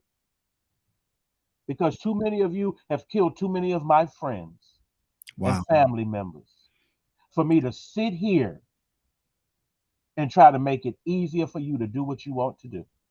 Good deal. Good deal. Let me go to Willa. Hey, Raheem. What's on your heart, sis? We're going to get it. Go ahead. I was listening to everybody. Everybody is making such an awesome point. But you know me, I always say we got to go try to get just at the tip of where we need to see some change. Because if we don't, well, you know, it's not really a government issue; it's a God issue. We need to see a change in what's going on in this society. But I'm gonna tell you this, Raheem. Right now, it ain't gonna get no better. Yeah. Cause we in those times. We are in those perilous times. Absolutely. So get ready, cause the word told you everything is fulfilling itself. I'm telling you, Raheem, it was 84 day before yesterday. Today is snow. Yeah. We got snow all over our cars today. Wow. So I'm just getting ready. Getting ready to see my maker. There you go. There you go. And that's God's fact. All right. There you good deal. Cassandra? Oh, we're gonna take you to the king, girl. Yeah. We're gonna take you to the king. Cassandra, I want you to do me. I want you to do me two things. One, I want you to say what's on your heart, and then tell us what's going on at 3:00 today. Okay. So what's on my heart is exactly what Willa said. I'm not shocked. I'm not shaken by what I'm seeing, because it is actually everything that is happening now, from the weather to the behavior of people, is biblically sound. So it's prophetic word coming to pass. So either we gonna get it together, or whatever your belief system is, whatever. I'm just saying, for Christians, we know what time it is. Those that are Christians, and even Cap know what time it is. So we gonna either have to make our decision where you want to spend your eternity. It's up to you. It's everybody's choice. But we are definitely living in perilous times. It's everything that the Bible says is being fulfilled in this time, to let us know that we're at the end of time. Absolutely. So, that's all I want to say on that. But if you did not get to hear the show in its entirety, you can come back at 3:00 on dkmmedia.com. Is that right? Absolutely. Absolutely. Home run. Okay, dkmmedia.com, and you can hear a rebroadcast of this show. Absolutely. And thank you guys for checking in with us today. Absolutely. Absolutely. Willa! Raheem! Let me say it again. Willa! Raheem! Are you ready? I am so ready, Raheem, to receive God's word. Come on, Raheem, let's go. Well, Willa, I ain't got nothing but one more thing to say. Only thing I got to say right now is let's go. Come on, Raheem. Amen. Father God in heaven, Lord, we thank you for waking us up this morning. Many laid down last night, but for some reason, Lord, you saw mercy and grace, allowed us to get up to commune one to another. Father, we thank you so much for all the things that you do, Lord. Father, we thank you for watching over us through these evil and perilous times, Lord. Father, we love and honor you this morning and glorify you. You said that when we see these things, that your Redeemer is at hand. Father, I thank you for being a Savior. Father, I thank you for being a loving Father, showing me how to forgive and forget. I thank you, Lord, for healing me when I'm sick. I thank you, Lord, for watching over my children when they're not around me, Lord. Father, I thank you, Lord, for touching the seniors, Lord. Strengthen them, Lord. Allowing them to go on in your name. Keeping the wisdom. Showing us how to be the children that you wanted us to be with their wisdom and their experience in life. I thank you for the grandmother. I thank you for the ones that showed the children how to manage their children. I thank you, Lord. I thank you for giving me the time with my loved ones, Lord. I know that I'm on a loner, and I know one day you're going to call us all back home. But I thank you for giving me the opportunity to prepare myself, oh Lord, for that opening day. I thank you, Lord. I thank you, Lord, for allowing me to cast my cares upon you because you care for us. I'm asking you, Lord, to touch each and every last one that's on this line, Lord. Father, I'm thanking you for the morning glow, Lord, in your message. Thank you for Raheem and his family, Lord. Keep him safe. In Jesus' name. Amen, amen, and amen. Thank you, Lord. Hallelujah. Amen. Amen. It's been a great broadcast, man. I want to thank everybody for joining us this morning. And I want to thank you for allowing DKM Media Group and Associates and the Morning Glow for being a part of your morning. It is now, what is it? 10:31. Y'all owe me for some more overtime. It's 10:31. You're about to exit the Morning Glow. But before you go, I want you to do me two favors, if you will. One, I want you to continue to pray for us because we are certainly praying for each and every one of you. Number two, why this is real simple, I want you to go out there, find somebody and give them a hug because you never know. It could be the only hug that they get, or it could very well be their last. Love you, and ain't nothing you could do about it. Have a great day and a better tomorrow. And then we shine some of this out of you from the Morning Glow.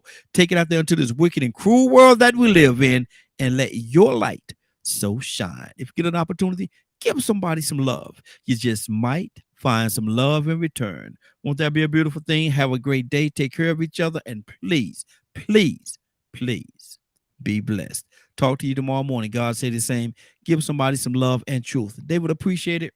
And I'm sure that you will as well. Have a great day. God bless.